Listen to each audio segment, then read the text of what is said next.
네. 오늘 린치핀 원마인드는 아까 말씀드린 것처럼 리크루팅이 무엇이고 리크루팅 왜 해야 되고 리더십의 본질은 무엇인지 이 세 가지 주제로 오늘 원마인드를 한번 진행을 해보겠습니다. 자, 네. 여러분들 안녕하세요. 김민준 사업단장입니다. 인사드리겠습니다. 제 커리어입니다.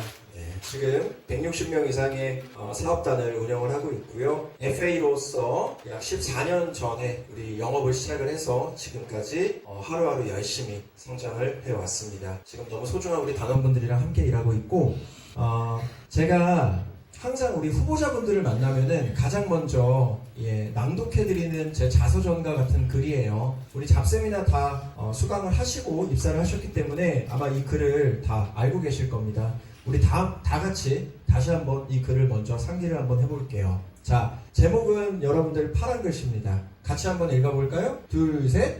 승진하지 말고 직업을 바꿔라. 맞습니다. 승진하지 말고 직업을 바꿔라. 이거는 제가 1, 2년 전에 쓴 글이어서 숫자는 차이가 좀 있어요. 제가 그대로 이 글을 한번 읽어드리겠습니다. 12년 전 25살 어린 나이에 금융영업을 선택했고 지난 12년 동안 단 한 번도 내 선택을 후회한 적 없다. ROTC 장교 출신으로 대한민국 그 누구보다 열심히 살아왔지만 내가 맞닥뜨린 사회라는 곳은 억울한 일들의 연속이었다. 열심히 노력한 만큼 정당하게 보상받고 나아가 경제적 자유와 성취감을 얻을 수 있는 일이 없을까? 이 질문에 대한 명확한 정답은 무조건 영업이다. 소득이 적을수록 저축에 신경 쓰지 말고 소득 자체를 늘리는 데 집중해야 한다. 소비를 통제해 삶을 바꾸겠다는 사고방식을 버려야 한다. 최저임금 수준의 돈을 벌면서 그 돈 아껴 모으는 건 효율도 좋지 않고 단 한 번뿐인 인생에 많은 시간과 기회를 갉아먹는다. 모은 돈을 써서 나만의 부가가치를 창출할 수 있는 자기개발에 투자하거나 이직 기회를 찾는 게 낫다. 가장 좋은 건 직업 자체를 바꾸는 거다. 200만원 받는 월급쟁이가 400만원 받는 위치까지 올라가는 데 들이는 노력보다 2천만원을 벌 수 있는 직업에 도전하는 게 더 쉬울 수 있다. 오히려 발전 가능성을 고려하면 후자 쪽이 훨씬 베팅할 만하다. 신입사원이 연봉 2배로 올라가려면 과장급은 돼야 한다. 그때까지 최소 15년 이상의 직장생활을 버텨야 한다. 제가 여러분들 88년생이고 38입니다. 제 은행권 취업한 증권사 취업한 동기들이 벌써부터 희망퇴직을 접수받아요. 지금 이런 시대고요. 대기업 같은 경우에도 45살 정도 되면 설 자리가 없습니다. 지금 이런 게 우리 사회적 현실이죠. 여기에 들이는 노력과 시간이 한 개의 소득이 월등히 높은 영업직에 도전하는 것보다 적다고 할 수 없다. 10배 더 번다고 10배 더 어려운 게 아니다. 그런 직업은 특별한 이들만 도전할 수 있다는 편견을 버려야 한다. 내 첫 월급은 23살 때 육군 소위 때 받았던 140만 원이었다. 내가 만약 영업을 하지 않았다면 그보다 100배도 더 벌 수 있는 사람이라는 걸 절대로 깨닫지 못하고 평생을 살아갔을 거다. 운이 따르는 사람이 되는 건 운이 아니라 내 판단과 의지다. 이걸 깨우치지 못하면 평생 경제적 자유 또는 경제적 확립을 성취할 기회조차 얻을 수 없다. 자기 가능성을 한정하고 미리 포기하는 프레임에서 벗어나야 한다. 승진은 노력한다고 되는 게 아니지만 직업을 바꾸는 건 내 선택이다. 높은 소득과 성취감은 조금씩 올려서 얻는 게 아니라 처음부터 높은 직업을 고르는 거다. 찰나의 용기가 인생을 바꾼다. 한번 도전해볼까 생각만 하다가 포기했던 수많은 것들을 떠올려보니 더더욱 그렇다. 만약 그 시기에 시도했다면 지금 어떤 변화를 가져왔을까? 한 달에 140만 원을 벌 때는 지금보다 더 열심히 일했다. 정말 주 100시간 근무도 우스울 만큼 노력했다. 매일 새벽에 퇴근해 새벽에 출근했다. 그런데도 소득은 올라가지 않았다. 당시엔 이 개념을 깨닫지 못하고 그저 열심히 살고 열심히 하면 조금씩 성실하기만 하면 개선될 거라 착각했던 거다. 아니다. 돈은 그냥 몇백 버는 일이 있고 몇천 버는 일이 따로 있다. 부지런히 열심히 살고 노력한다고 돈 잘 버는 게 아니다. 돈은 돈 될 만한 일을 해야 잘 벌 수 있다. 돈 이야기가 아닌 한 번뿐인 우리 인생의 자유에 관한 이야기다. 자유에는 용기가 필요하다. 용기는 삶을 바꾼다. 여러분들의 인생은 여러분들 스스로 바꾸는 거다. 라는 제 자서전과 같은 글입니다. 자, 저는 후보자분들에게 이 글을 먼저 읽어드리면서 이 글에서 그들이 느낄 수 있는 어떤 공감 포인트가 분명히 있을 거예요. 사람마다 원하고 바라는 건 다르지만 중요한 건 어떤 후보자분들이든 본인이 원하고 바라는 포인트가 반드시 존재한다는 겁니다. 그걸 여러분들이 끄집어내는 게 바로 리크루팅의 니즈 환기라고 생각하시면 될 것 같아요. 어떤 분들은 내가 100살까지 일할 수 있는 평생 직장을 원하시는 분들이 있을 거고요. 또 어떤 분들은 단기간에 고소득을 원하시는 분들도 있을 겁니다. 또 어떤 분들은 조직 빌딩을 하고 싶은 분들도 분명히 있을 거예요. 그런 것들을 우리가 미리 파악을 해서 그거에 맞춰서 리크루팅을 하고 그거에 맞춰서 매니지먼트를 해주는 것이 바로 포인트입니다. 자, 다음 고려대학교 법학과를 수석 졸업하고 사법고시를 통과한 사법연수원을 차석으로 수료한 IQ 150이 넘는 어떤 천재 변호사의 고뇌라는 글입니다. 이 글은 아시는 분들도 있고 모르시는 분들도 있을 거예요. 제가 얘기를 해줄 때도 있고 안 해줄 때도 있거든요. 저희 친척 쪽에 이제 법조인 분들이 계세요. 그분이 이제 제 고객으로서 변호사를 소개를 해준 겁니다. 그분의 스펙은요, 일단 대한민국에서 가장 좋은 대학교인 하나인 고려대학교 법학과를 수석 졸업하셨습니다. 그리고 지금은 사법고시가 없죠. 다 로스쿨이죠. 사법고시를 원큐에 통과하셨고요. 사법연수원을 차석으로 수료했습니다. IQ 150이 넘는 멘사 회원이에요. 여기서 이분 내가 이 변호사보다 지금 스펙이 좋다. 한번 손 들어볼까요? 네, 지금 없으시잖아요. 그렇죠? 이 정도의 스펙이면 대한민국 상위 몇 프로일까요? 객관적인 지표로. 네, 0.1% 수준일 겁니다. 근데 제가 며칠 전에 신문 기사를 봤는데 어떤 기사를 봤냐면요. 서울대학교 법학과 졸업한, 고려대학교 법학과 졸업한, 로스쿨까지 모두 수료한 실제 변호사분들이요. 대한민국 10대 로펌이 있죠. 광장이라던가 뭐 여러 가지 김앤장이라던가 그런 법무법인에서요. 1년 동안 일을 하는데 기본급 300만 원밖에 안 줍니다. 변호사인데요. 기본급 300만 원. 그러니까 이거는 뭐냐면 수료 기간인 거예요. 네. 그러니까 어떻게 보면 그런 분들한테 너 열정 페이 받고 1년 정도는 일을 해 라고 공고를 낸 것이죠. 10대 로펌들이. 자, 서울대학교 법학과 졸업하고 로스쿨 수료한 변호사들이 몇 명 지원했는지 아시나요? 300만 원 주는데 1년 동안 하루에 20시간 완전히 하드워킹하는 일입니다. 고문 변호사들은 본인이 일을 안 해요. 그분들은 검사 찾아가고요. 이런 것만 하고 실제 행정 업무는 다 누가 합니까? 이 신입 변호사들이 하는 거예요. 여러분들 몇 명, 참고로 20명 뽑습니다. 몇 명 지원했을까요? 서울대 법대 졸업한 친구들이 몇 명 지원했을 것 같아요? 100명 넘게 지원했답니다. 여러분들 300만 원 주는데요. 1년 동안 하루에 20시간 하드워킹 해야 되는데. 그리고 그 서울대 법대 졸업한 그 아주 똑똑한 친구들이 하는 일이 뭐냐면 아프리카 먹방 BJ 계약서 써주는 일을 해요. 시대가 바뀌었다. 여러분들 시대가 변했다라는 것을 우리가 인지를 해야 됩니다. 그렇다면 이제 우리한테 정말 잘 맞는 직업이 뭘까? 이거를 좀 생각을 해봐야겠죠. 자, 아무튼 이 변호사님이 제 고객님이세요. 네. 촬영 중이니까 성함은 바뀔 수 없어서 모자이크 처리했는데요. 땡땡땡 변호사님입니다. 이분은 제가 몇 살 때 만났냐? 30살에 만났습니다. 30살에 난 뭐하고 있었냐? 굴리치라는 회사에서 조직원 6명 데리고 지점장하고 있었습니다. 제가 30살 때. 8년 전이죠. 이분은 저보다 10살이 많으세요. 그러니까 제가 30살 때 이분은 몇 살? 40살이었습니다. 저는 아직도 이분의 나이가 안 됐어요. 이분을 처음 만났을 때. 이분은 지금 몇 살일까요? 48살 됐겠죠? 자, 되게 긍정적인 분이에요. 엄청 힘들게 일하시는데도 굉장히 긍정적이고 밝은 사고방식을 가지신 분이에요. 잘 웃으시고. 네.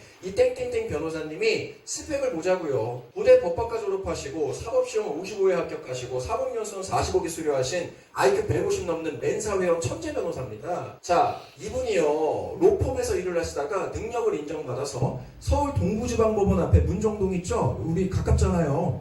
거기서 법률사무소를 하나 오픈을 하셨어요. 이분이. 능력이 좋으니까 이제 본인이 법률사무소, 즉 사업을 시작하신 것이죠. 굉장히 긍정적인 분이고 이분이 결혼을 하셔가지고 딸이 둘이 있습니다.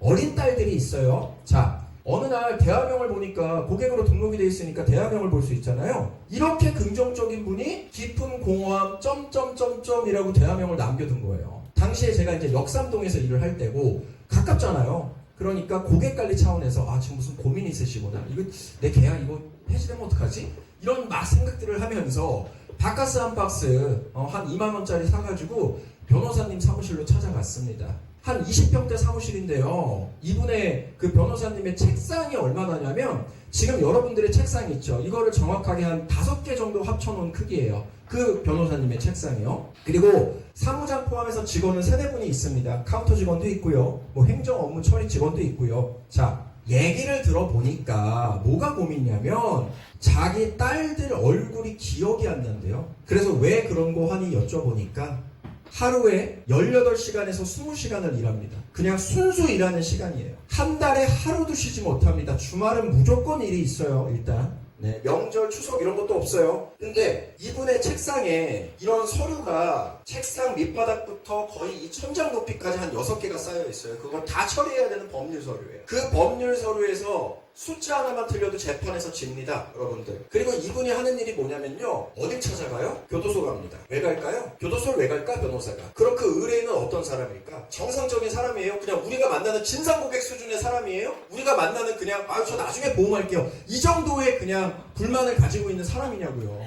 어? 교도소에 간 사람이에요. 사기꾼, 성폭행범, 폭행범, 살인범 이런 사람들을 지금 매달마다 10명, 15명씩 만나가지고 그 사람들의 이야기를 알면서도 들어줘야 되는 거예요. 그게 변호사 일이에요, 여러분들. 그 사람들을 말 그대로 변호해줘야 되는 일을 하는 거죠. 누가 봐도 잘못한 중범죄자들을요. 그 정상적인 사람일까요? 사고방식이? 얼마나 멘탈 나갈 일이 많겠어요. 그렇죠. 그리고 재판에서 지면 또 어떻게 되는 거예요? 재판에서 지면 협박도 당합니다. 너 가족들까지 가만 안 둘 거야? 우리가 보험 무슨 추천했다고 너 나한테 보험 추천해가지고 네 가족들 내가 찾아가가지고 다 종신보험 아주 전기납으로 가입시켜버릴 거야. 고객이 일어나요? 말도 안 되는 소리잖아요. 그쵸? 그런 일들을 하는 거예요. 하루도 쉬지 않고 하드워킹을 하는 것이죠. 자, 그래서 그게 고민이래요. 고대 법학과 나와가지고 사법시험 패스하고 사법연수원까지 자기가 졸업하고 능력 인정받아가지고 법률사무소 차려가지고 변호사 하는데 한 달에 하루도 쉬지 못하고 자기 가족들 얼굴도 기억 안 나고 내가 지금 뭘 위해서 사는지 모르겠다라는 게 바로 그 변호사님의 고민이었습니다. 40살이었고요. 제가 무슨 얘기를 해줘요? 그냥 바카스 드리고요. 아유 변호사님이 힘내세요 하고 나왔습니다. 그리고 나서 역삼동에 있는 사무실로 제가 지하철을 타고 다시 복귀를 하는 길에 그냥 이런 생각이 들더라고요. 25살에 보험설계사 일을 선택해준 김민준이한테 너무 고마운 거예요. 왜였냐면요. 이분이 이렇게 일하고 한 달에 4천에서 5천 정도를 버셨어요. 여러분들 이런 일을 하고 한 달에 4, 5천을 벌면은 이 직업에 도전하실 분 아무도 없죠. 돈에 대해서 그렇게 간절하지 않으시구나. 자, 좋아요. 근데 중요한 건요. 그거는 매출이고요. 여러분들 그거는 매출이고요. 실제로 이분의 순수익은 안 남을 때는 500이 안 돼요. 많이 남겨야 1000에서 1300. 왜? 직원들 월급 줘야죠. 사무실 월세 내야죠. 변호사분들은 리베이트라는 게 존재하거든요. 그리고 여러분들 강남역 변호사 쳐보세요. 얼마나 많은 법률사무소가 나오는지. 강남역 치과의사 한번 쳐보세요. 서울대 졸업한 치과의사만 100명이 넘습니다. 광고비만 한 달에 3억 써야 돼요. 말도 안 되는 아웃풋이 막 말도 안 되게 나오는 게 아닌 것이죠. 왜냐면 인풋이 그만큼 들어가는 게 있으니까. 그래서 이렇게 일하고 남는 돈이 500에서 많게는 1000 정도? 근데 그 당시에 제가 지점장하면서 제가 개인 영업을 늘 했으니까 매달마다 2000에서 3500 벌 때거든요. 순수익으로. 그리고 저는 심지어 이분보다 제가 10살이나 어린 거예요. 그리고 내가 이 정도의 나이가 됐을 때 난 더 잘 돼 있을 것 같은 거야. 그리고 내가 하는 일은 내 고객들 만나서 인정받고 되게 즐거워요. 그리고 내 조직원들 지금 6명 얼마 안 되지만 그분들이랑 같이 회식도 하고 밥도 먹고 미래에 대한 얘기를 하면서 난 너무 즐겁고 행복하게 4시간을 쓰면서 고려대학교 법학과를 졸업하고 사법고시를 패스하신 이 변호사님보다 내가 4배에서 5배를 많이 벌고 있는 거예요. 30살 김민준이가. 그래서 이런 생각 들더라고요. 5년 전에 우리 일을 선택한 김민준이 스스로한테 너무 고마운 거예요. 그 정도로 우리 일이 여러분들 정말 내 노력 여하에 따라서 학벌 혹은 어떤 지능 이런 모든 것들을 한 번뿐인 인생에서 역전시킬 수 있을 정도로 굉장히 메리트가 있는 일이다. 이렇게 좋은 일이다. 라는 것을 여러분들에게 다시 한번 말씀을 좀 드리겠습니다. 이분 이야기 말고도 서울대 치대 나온 제 지인 이야기도 있거든요. 그거는 뭐 시간 관계상 나중에 좀 말씀을 드릴게요. 자, 그렇다면 이렇게 좋은 일을 같이 하는 게 리크루팅이란 말이에요. 그렇죠. 리크루팅. 뭔가를 여러분들이 원하고 잘하고 싶으면은 뭐부터 해야 돼요? 그게 뭔지부터 알아야 되지 않을까요? 내가 이게 뭔지를 모르면서 그걸 잘할 수도 없고 그거에 대한 계획을 세울 수도 없겠죠. 그렇다면 여기 리더분들도 있고 리더가 아닌 분들도 있지만 참고로 이 강의안은 다 리더분들을 대상으로 했던 강의안이에요. 그래서 그 부분은 좀 참고해 주시고 자, 리크루팅이라는 게 뭘까 그러면? 이제 그거를 정의해야 여러분들이 이거에 도전을 할 수 있어요. 자, 여러분들 리크루팅이 뭡니까? 우리 규성님, 리크루팅이 뭐예요? 사람을 뽑는 거. 자, 현성, 리크루팅이 뭐예요? 인재 채용. 그 리더십 강의할 때 그 리더분들이 대답한 거랑 똑같이 대답을 하시는군요. 예, 제가 아주 원했던 대답입니다. 자, 리크루팅의 사전적 의미는 이게 맞아요. 인재 채용, 사람을 뽑는 거. 이게 사전적 의미가 맞습니다. 근데 여러분들 정의를 우리가 조금만 다시 해보면요, 여러분들이 리크루팅이 뭔지 더 심도 있게 깨달을 수 있을 거예요. 자, 리크루팅이라는 건 뭐냐면요, 이거예요. 주성님과 우리 현성 SL이 얘기한 건 이 두 문장입니다. 인재를 채용하고 인재를 영입하는 행위, 그게 사전적 의미의 리크루팅이라는 것입니다, 여러분들. 근데 우리가 여기서 끝나면 안 된다는 거예요. 리크루팅의 진짜 의미는 뭐냐면 사실은 인재를 채용하고 인재를 영입하고 그 다음이 중요해요. 이 생각 하나만 바뀌어도 여러분들이 리크루팅을 어떤 관점에서 바라봐야 되는지, 내가 리크루팅을 잘하고 싶으면 결국에는 뭘 준비를 해야 되는지에 대해서 정확하게 할 수 있다 이겁니다. 자, 인재를 채용하고 인재를 영입하는 건 여러분들 다 아시죠? 근데 여기서 한 가지 가장 중요한 게 들어갑니다. 내가 채용한 인재를 전문가로 육성하여 성장시키는 것까지가 여러분들 리크루팅이라는 거예요. 그럼 이제 여러분들의 머리는 복잡해져야 돼요. 왜? 단순히 인재를 채용하는 데서 끝나는 게 아니라 아무것도 모르는 그 인재를 교육해주고 멘토링해주고 C플랜 해주고 워게임 해주고 조인워킹 가고 여러가지 문화와 시스템 시상해주고 복지제도 만들고, 이제 이렇게 여러분들이 생각하고 갖춰나가야 되고 계획해야 되고 시스템 문화를 만들어야 되는 것들이 30가지, 40가지, 100가지, 몇천 가지로 늘어난다는 거예요. 그래서 리크루팅을 우리 오늘 이후로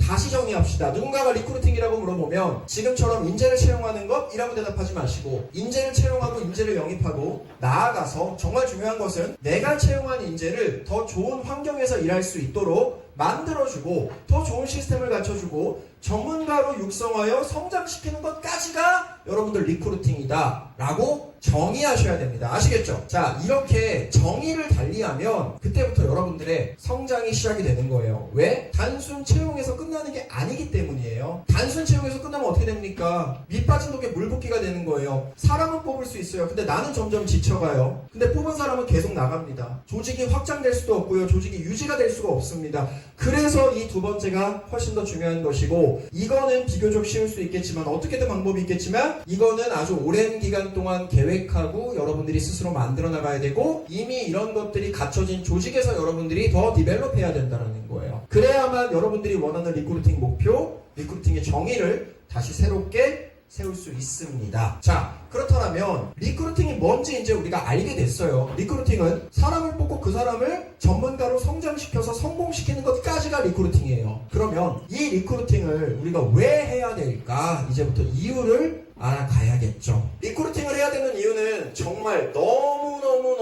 많습니다. 어느 정도로 제가 표현하고 싶냐면요, 여러분들 저 아시죠? 저는 후회 같은 걸 잘 안 남기는 사람인걸. 제가 매사에 진인사 대천명 강조하는 이유가 사실은 상대방을 위한 것도 있지만 나 스스로 후회가 남기는 그 감정이 싫어서예요. 제가 제일 싫어하는 감정이 후회라는 감정이거든요. 왜? 그건 지나온 과거에 대한 것이잖아요. 미래에 대해서 여러분들 후회하지 않잖아요. 아직 발생하지 않는 일이니까. 시간을 되돌릴 수 없습니다. 그래서 후회라는 것은 과거에 대해서 하는 것인데, 그러면은 나는 너무 안타까운 마음이 들어요. 그런 후회라는 내가 생각이 들면. 자, 그런데 제가 여러분들 앞에서 한 가지를 좀 말씀드리고 싶은 게, 리크루팅을 왜 해야 되냐? 제가 보험업 14년 했습니다. FA부터 시작해서 여기까지 이제 성장을 했죠. 근데 제가 영업을 메인으로 7년, 8년을 하고 리더를 시작했거든요. 늦은 건 아니에요. 근데 한 가지 후회가 남는 게 뭐냐면, 보험업 리더를 더 빨리 할 걸. 제가 유일하게 이 업에서 딱 한 가지 후회가 남는 게 그거 하나밖에 없어요. 보험업 리더를 하루라도 빨리 시작할 걸. 정말 진심입니다, 여러분. 그만큼 가치가 있는 일이에요, 리크루팅은. 자, 그렇다면 이 리크루팅이 왜 가치가 있고 왜 해야 되는지를 알아보자고요. 자, 먼저 너무 많은데 그 중에서 시간 관계상 좀 중요한 것들만 좀 축약을 했습니다. 일단 첫 번째 같이 읽어보겠습니다. 황금 글씨. 자, 둘, 셋. 보험업. 맞습니다. 보험업, 즉 우리가 하는 금융 컨설팅의 가치와 보람이에요. 24시간을 사는 사람이랑 240시간을 사는 사람은 다르다. 여러분들, 전 세계에서 제일 잘 나가는 사람이 누구예요? 전 세계에서 제일 잘 나가는 사람이 누구예요? 트럼프 대통령이잖아요. 트럼프 대통령이 전 세계에서 제일 잘 나가고 재산이 몇 조가 있다고 해가지고 그분이 120시간 사나요? 아니에요. 그 사람도 24시간 살고요. 저도 24시간 살고, 서울역에서 노숙하시는 분들도 24시간 삽니다. 사람에게 24시간은 정말 공평하게 주어진 우리의 자산이에요. 자, 그럼 이건 무슨 말이냐면 여러분들이 아무리 열심히 활동을 하고 열심히 살아도요 하루는 24시간이라는 거예요. 남들보다 좀 덜 잘 수는 있겠죠. 그래도 여러분들한테 주어진 시간은 24시간밖에 없다라는 거예요. 근데 내가 예를 들어서 내 조직원을 10명 데리고 똑같은 일을 같이 하고 이 가치를 같이 전달하자라고 얘기하면 10명이면 시간이 240시간인 거예요. 그럼 24시간 사는 사람이 아무리 날고기여도 240시간을 사는 사람을 어떻게 역전시킬 수 있냐 이겁니다. 말이 안 되는 것이죠. 제가 이게 깨달은 계기가 있는데 제 인생에서 제가 제 개인 보험 영업으로 가장 퍼포먼스를 냈을 때 월납 400, 500을 1년 내내 했습니다. 제 영업의 전성기였어요. 그때 제가 원래 알고 있던 친한 선배 한 분이랑 제가 강남역에서 저녁에 소주 한잔 하는데 그분은 영업을 잘해본 적이 없는 분이었어요. MDRT 한번 못 해본 사람이었습니다. 근데 지능은 되게 좋았던 분이에요. 지금은 참고로 보험 영업 안 하시는 분입니다. AIA 생명에서 2년이 됐는데 저를 좋게 봐주셔가지고 저랑 친해졌어요. 그리고 나중에 메트라이프라는 원수사로 가셨거든요. 그리고 거기서 큰 조직은 아니고요. 조직원 한 2명, 3명 정도 있는 아주 작은 팀의 팀장이었어요. 그분은 영업은 6개월도 안 했고 매니저를 빨리 시작했어요. 사람 뽑는 걸 좀 빨리 시작하셨던 분이에요. 영업 커리어가 없어요. 그러니까 진짜로 어떻게 보면 영업 대 영업으로만 보면은 진짜 저랑은 비교가 안 되는 그런 낮은 수준의 사람이었던 거죠. 자, 그분이랑 술을 먹다가요. 그분이 갑자기 저한테 대뜸 그러는 거예요. 한참 이렇게 얘기하다가 야 민준아 넌 나한테 영업 안 돼. 속으로 지금 많이 취하셨나 이분이?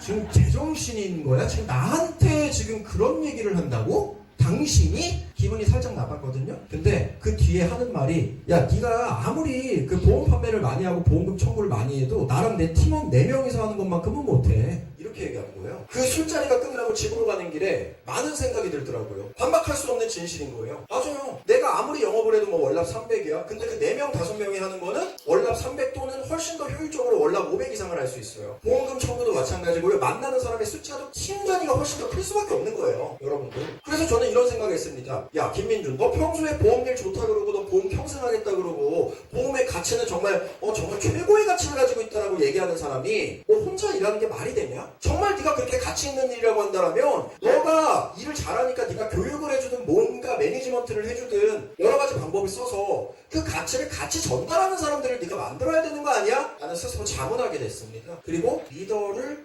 해봐야겠다라는 생각까지 가게 된 것이죠. 자, 그래서 첫 번째가 이겁니다. 여러분들이 단순히 그냥 돈만 벌려고 우리 일을 하고 있어요? 지금 혹시? 그냥 고객은 뭐 어떻게 되든 말든 돈만 벌고 커미션만 받으면 그냥 만사 오케이입니까? 여기서 그런 마인드로 일하시는 분 있어요? 아무리 쉼이 좋아도 그건 세일즈십이라고 볼 수는 없잖아요. 고객도 좋고 나도 좋아야 될 거 아닙니까? 그래야만 우리 일을 오래 할 수 있겠죠. 그쵸? 그렇다면 스스로 한번 물어보세요. 우리 일이 좋아서 우리 일을 선택을 했고 하다 보니까 더 자부심도 느끼고 우리 일의 가치도 더 알게 됐어요. 힘든 사람들, 병원비 없는 사람들한테 병원비 마련해 주면서 웃게 해주고 희망을 주고 좋은 치료받게 해주고 그게 우리 일이잖아요. 그 일이 정말 가치 있다라고 스스로 생각하신다면 왜 그 가치를 전파하고 공유할 생각을 안 하냐라는 겁니다. 그래서 보험업의 가치를 여러분들이 느끼고 보험업의 보람을 느끼시는 분들이라면 그 보람과 가치를 함께 전달하실 분들을 빠르게 찾으셔야 된다는 거예요. 그게 24시간을 사는 사람과 240시간을 사는 사람의 차이입니다. 더 많은 사람들로 더 많은 가치를 전달할 수 있다는 게 일단 리더의 중요한 역할이자 리더를 여러분들이 반드시 도전해야만 되는 이유고요. 자, 두 번째, 리더의 역할은 리더를 만드는 것, 희열을 느낀다는 거예요. 소중한 조직원의 성장은 보험업 최고의 가치입니다. 여기서 이제 리더를 해보신 분들은 아실 거예요. 자, 우리가 내가 뽑은 사람의 모든 인생을 책임져야 되는 것은 아닙니다. 그건 그 사람의 책임이겠죠. 하지만 내가 이제 서포트를 해주는 것이죠. 자, 근데 제가 지금까지 보험업 하면서 많은 커리어도 달성해보고 많은 돈도 벌어보고 많은 사람도 만나보고 다 했지만요. 제가 제일 뿌듯하고 이거는 그냥 행복하다는 감정을 넘어서서 일에 대한 어떤 희열감이라고 할까요? 정말 카타르시스라고 좀 표현을 해볼까요? 엄청난 어마어마한 도파민을 카타르시스를 내뿜는 건 우리 조직원들이 1년 전엔 이랬는데 지금은 떵떵거리면서 살 수 있게 됐을 때 1년 전에는 2명 조직이었는데 지금은 10명 조직의 장으로서 열심히 활동하고 있을 때 이럴 때 여러분들 단순히 보험계약 하나 체결하고 소개 계약 하나 받은 것 이상의 수천 수만 배의 어마어마한 카타르시스와 희열을 느낀다는 거예요. 그래서 제가 정의하는 건 뭐냐, 보험업계에 들어와서 여러분들이 느끼실 수 있는 행복 중에 제일 큰 건 뭐냐면 조직의 리더가 돼서 내 조직을 성장시키는 것밖에 없습니다. 단순히 계약 하나 체결하는 거와는 차원이 다른 어마어마한 동력과 동기와 카타르시스를 느낍니다. 그래서 두 번째, 리더의 역할은 리더를 만드는 것이고 사람을 육성시키고 성장시키는 것에 여러분들은 어마어마한 희열을 느낄 것이다. 제대로 한다면. 그게 바로 두 번째고요. 자, 세 번째, 소득 구조의 다각화 때문입니다. 새로운 형태의 급여 창출이에요. 까놓고 말해서 제가 생각했을 때 영업을 아무리 잘해도 오랜 기간 여러분들이 벌 수 있는 한 달 월급의 한계는 3천만 원이라고 전 정의드리고 싶습니다. 그 이상은요, 죽었다 깨어나도 불가능해요. 근데 리더가 되면 그 이상도 훨씬 더 넘게 뛰어나게 바라볼 수 있죠. 자, 그것도 중요한데 이 말의 뜻은 뭐냐면 우리 일하다가 안 되는 분들의 특징이 뭔지 아세요? 근데 정말 이건 이해가 안 돼. 제 주변에도 굉장히 많았는데요. 어떤 거냐면 영업을 굉장히 잘했어요. 열심히 공부했고요. 열심히 사람 만났고 열심히 관리했고요. 보험 영업 잘했어요. 그래서 돈을 모았습니다. 1억, 2억 돈을 모았어요. 그럼 그 사람은 그 돈을 어떤 걸로 모은 거예요? 영업으로 모은 거잖아요. 영업을 잘했기 때문에. 자, 내가 잘하는 건 영업이고 실제로 이걸로 성과까지 냈습니다. 이미 검증이 끝났어요. 근데 꼭 그렇게 4년, 5년 지나면 갑자기 요식업에 도전을 해. 갑자기 뭘 해? 갑자기 뭘 이상한 거를 해. 그 모아둔 돈으로. 자기가 정작 잘했던 거 그거에 대해서 자기 객관화를 못하고 이거는 뭐 내가 뭐 그냥 그렇고 난 이걸로 딴 거를 내볼래. 이렇게 전혀 관심 없던 엉뚱한 거에 큰 돈을 투자했다가 쫄딱 망해요. 그러니까 돈이 갑자기 있다가 사라지니까 마음에 조급함이 생기고 그때부터 내 본업까지 꼬이기 시작하는 모먼트. 이런 것들 때문에 교도소 가신 분들도 있고요. 잘 나가다가 인생 망친 분들 제 주변에 너무너무 많거든요. 이거는 근데 왜 그렇게 하려고 하는지는 알아요. 왜? 여기서 내가 만족을 못하기 때문이에요. 1,000만 원, 2,000만 원 버는 건 대단한 거 맞는데 여기서 내가 만족을 못하고 조금 더 벌고 싶어. 근데 이걸로는 한계가 있다 이거야. 왜? 내가 미친 듯이 열심히 해가지고 받았던 게 이게 한계였으니까. FA로서. 자, 여기서부터 우리가 생각을 해봐야 되는 게 뭐냐면 소득구조의 다각화라는 게 뭐냐면 여러분들이 예를 들어서 지금 월급을 1,000만 원 받아요. 그러면 월급의 금액을 떠나서 1,000을 받던 2,000을 받던 3,000을 받던 내가 받는 월급의 종류가 뭐가 있는지를 보셔야 된다는 거예요. 자, 우리 예를 들어서 우리 현성이가 월급 1,000만 원을 받았어요. 현성이는 S액이니까 제외.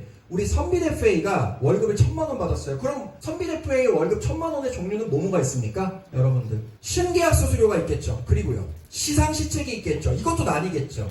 다음 달에 바로 주는 시상시책이 있을 것이고요. 13회차에 주는 게 또 있을 것이고요. 또 물품시책도 있겠죠. 그리고요. 계속권 수수료가 있겠죠. FA로서 월급을 1억 받는 사람이나 FA로서 월급을 100만 원 받는 사람이나 금액의 차이는 있겠지만 받는 급여의 종류는 같다 다르다?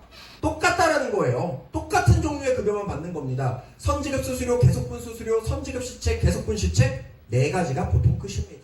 우리는 지사제니까 린치핀 상생제원까지 줘버리죠. 우리는 5가지, 일반적인 설계사분들은 3-4가지가 끝입니다. 이게 포인트인 거예요. 자, 내가 아무리 일을 잘해도요, 내가 월급을 3,000만 원을 받아도 여러분들이 받는 월급의 종류는 4개 정도로 정해져 있어요. 자, 3,000을 받는데 내가 근데 5,000을 벌고 싶고 6,000을 벌고 싶어. 그러면 가뜩이나 죽을 똥 살 똥 4시간 다 갈아엎어가지고 3,000, 1,000, 2,000 버시는 거잖아요. 대충 해가지고 1,000, 2,000 못 벌잖아요. 미친듯이 열심히 해서 1,000, 2,000을 법니다. 근데 내가 원래 이 정도로 열심히 해가지고 1,000, 2,000을 버는데 더 열심히 해가지고 잠도 그냥 한 달 내내 자지도 않고 일을 해가지고 3,000, 4,000을 벌겠다? 내 급여를 1.5배, 2배를 벌겠다? 한 달은 가능해요. 근데 2달, 3달, 1년 가능할까요? 불가능해요, 여러분들. 불가능한 겁니다. 그게 가능할 거라고 착각하시면 안 돼요. 근데 중요한 거, 내가 이미 잘 해봤으니까 돈은 더 벌고 싶잖아요. 1,000에서 2,000으로. 근데 가뜩이나 열심히 해서 딱 1,000을 버는 거예요. 여기서 2배로 열심히 한다는 건 장기적인 관점에서는 불가능해요. 왜? 사람은 지칩니다. 몸이 노쇠합니다. 열정도 식어요. 열정이라는 건 일이 잘 돼도 식고 안 돼도 식어요. 그러니까 루틴이 중요한 건데, 자, 아무튼 그렇다면 여러분들이 원래 받고 있는 4가지의 종류로는 한계가 생긴다라는 거예요. 자, 그렇다면 어떻게 해서 내가 급여를 더 늘릴 수 있을까? 이거를 고민해 봐야겠죠. 방법이 있다 이거예요. 리크루팅을 하시면 된다 이겁니다. 왜? 리크루팅을 하시면요, 4가지의 급여가 새롭게 오픈되는 거예요. 자, 리크루팅을 해요. 참고로 린치핀은 1명만 뽑아도 오버라이딩을 주죠? 인카는 선지급 오버라이딩을 줍니다. 리더 수당이죠. 수수료 테이블에 갭 차이를 다 받습니다. 계속분 오버라이딩도 줍니다. 그리고 리더들만 받을 수 있는 운영비라든가 시책 같은 것들이 또 있겠죠. 그러면 4가지의 급여가 아니라 리더가 되는 순간 8가지의 급여 종류를 받게 됩니다. 그래서 원래 내가 잘하던 걸로 1,000만 원을 버시는 거고요. 새로운 종류의 급여로 또 나머지 내가 벌고 싶었던 1,000만 원을 벌어나가셔야 되는 거예요. 4가지 종류의 급여를 받는 사람과 8가지 종류의 급여를 받는 사람, 당연히 어떻게 될까요? 장기적으로 보면 당연히 후자가 훨씬 더 성장 가능성과 더 많은 돈을 벌 수 있겠죠. 물론 힘든 시간들이 있겠지만요. 자, 그래서 새로운 형태의 급여가 창출된다는 거 너무너무 중요한 포인트고, 자, 4번째, 노동자에서 사업가로 진화해야 된다는 거예요. 이거 변화가 아니라 진화거든요. 노동자와 사업가의 차이는 뭐예요? 시스템, 뭐 여러 가지가 있죠. 근데 더 심플하게 가겠습니다. 노동자는 나 혼자 일하면 그냥 다 노동이에요. 1억을 벌든 2억을 벌든 나 혼자 일하면 그냥 그건 다 노동입니다. 사업가는요, 말 그대로 시스템을 만들고요, 내 일을 누군가와 같이 해요. 내가 이걸 하고 있을 때 원래 내가 하던 일을 누군가가 대체해서 해줘요. 그게 아웃소싱 레버리지 사업이에요. 그거를 여러분들이 하셔야 된다는 거예요. 평생토록 여러분들, 제가요 8시 반에 출근해서 밤 9시, 10시까지 지금 14년 그렇게 일하고 있고 신입 때 더 빡세게 일했고, 근데 제가 60, 70, 80이 돼도 그렇게 일을 하고 있어야 돼. 그럼 여러분들 저처럼 살고 싶어요? 고개를 다 절레절레 하시잖아요. 그게 뭐가 비전이냐 이거예요. 하루에 16시간씩 죽을 때까지 일하는 게 뭐가 비전이냐 이거예요. 월에 1억을 벌든 2억을 벌든. 그러면 여러분들의 노동시간은 점점 줄여나가고 여러분들의 소득은 보존 또는 증가시키는 방법을 지금부터 찾아가야 된다 이겁니다. 그게 바로 리크루팅이에요. 이걸 하지 않으면 여러분들은 여러분들의 소득을 보존하기 위해서 10년이 지나도 지금보다 더 열심히 일을 하고 있어야만 합니다. 근데 사람은 수명의 한계가 있죠. 육체적 나이의 한계가 있거든요. 그걸 여러분들이 지금부터 생각하고 지금부터 준비하지 않으면 어떻게 되는 거예요? 여러분들이 바라던 그런 미래의 좋은 이상향 유토피아는 없어요. 그걸 준비하셔야 되는 겁니다. 자, 그래서 이걸 어떻게 준비하냐? 제가 예를 들어서 설명을 한번 해보겠습니다. 여러분들이 과일을 판다라고 생각할게요. 과일.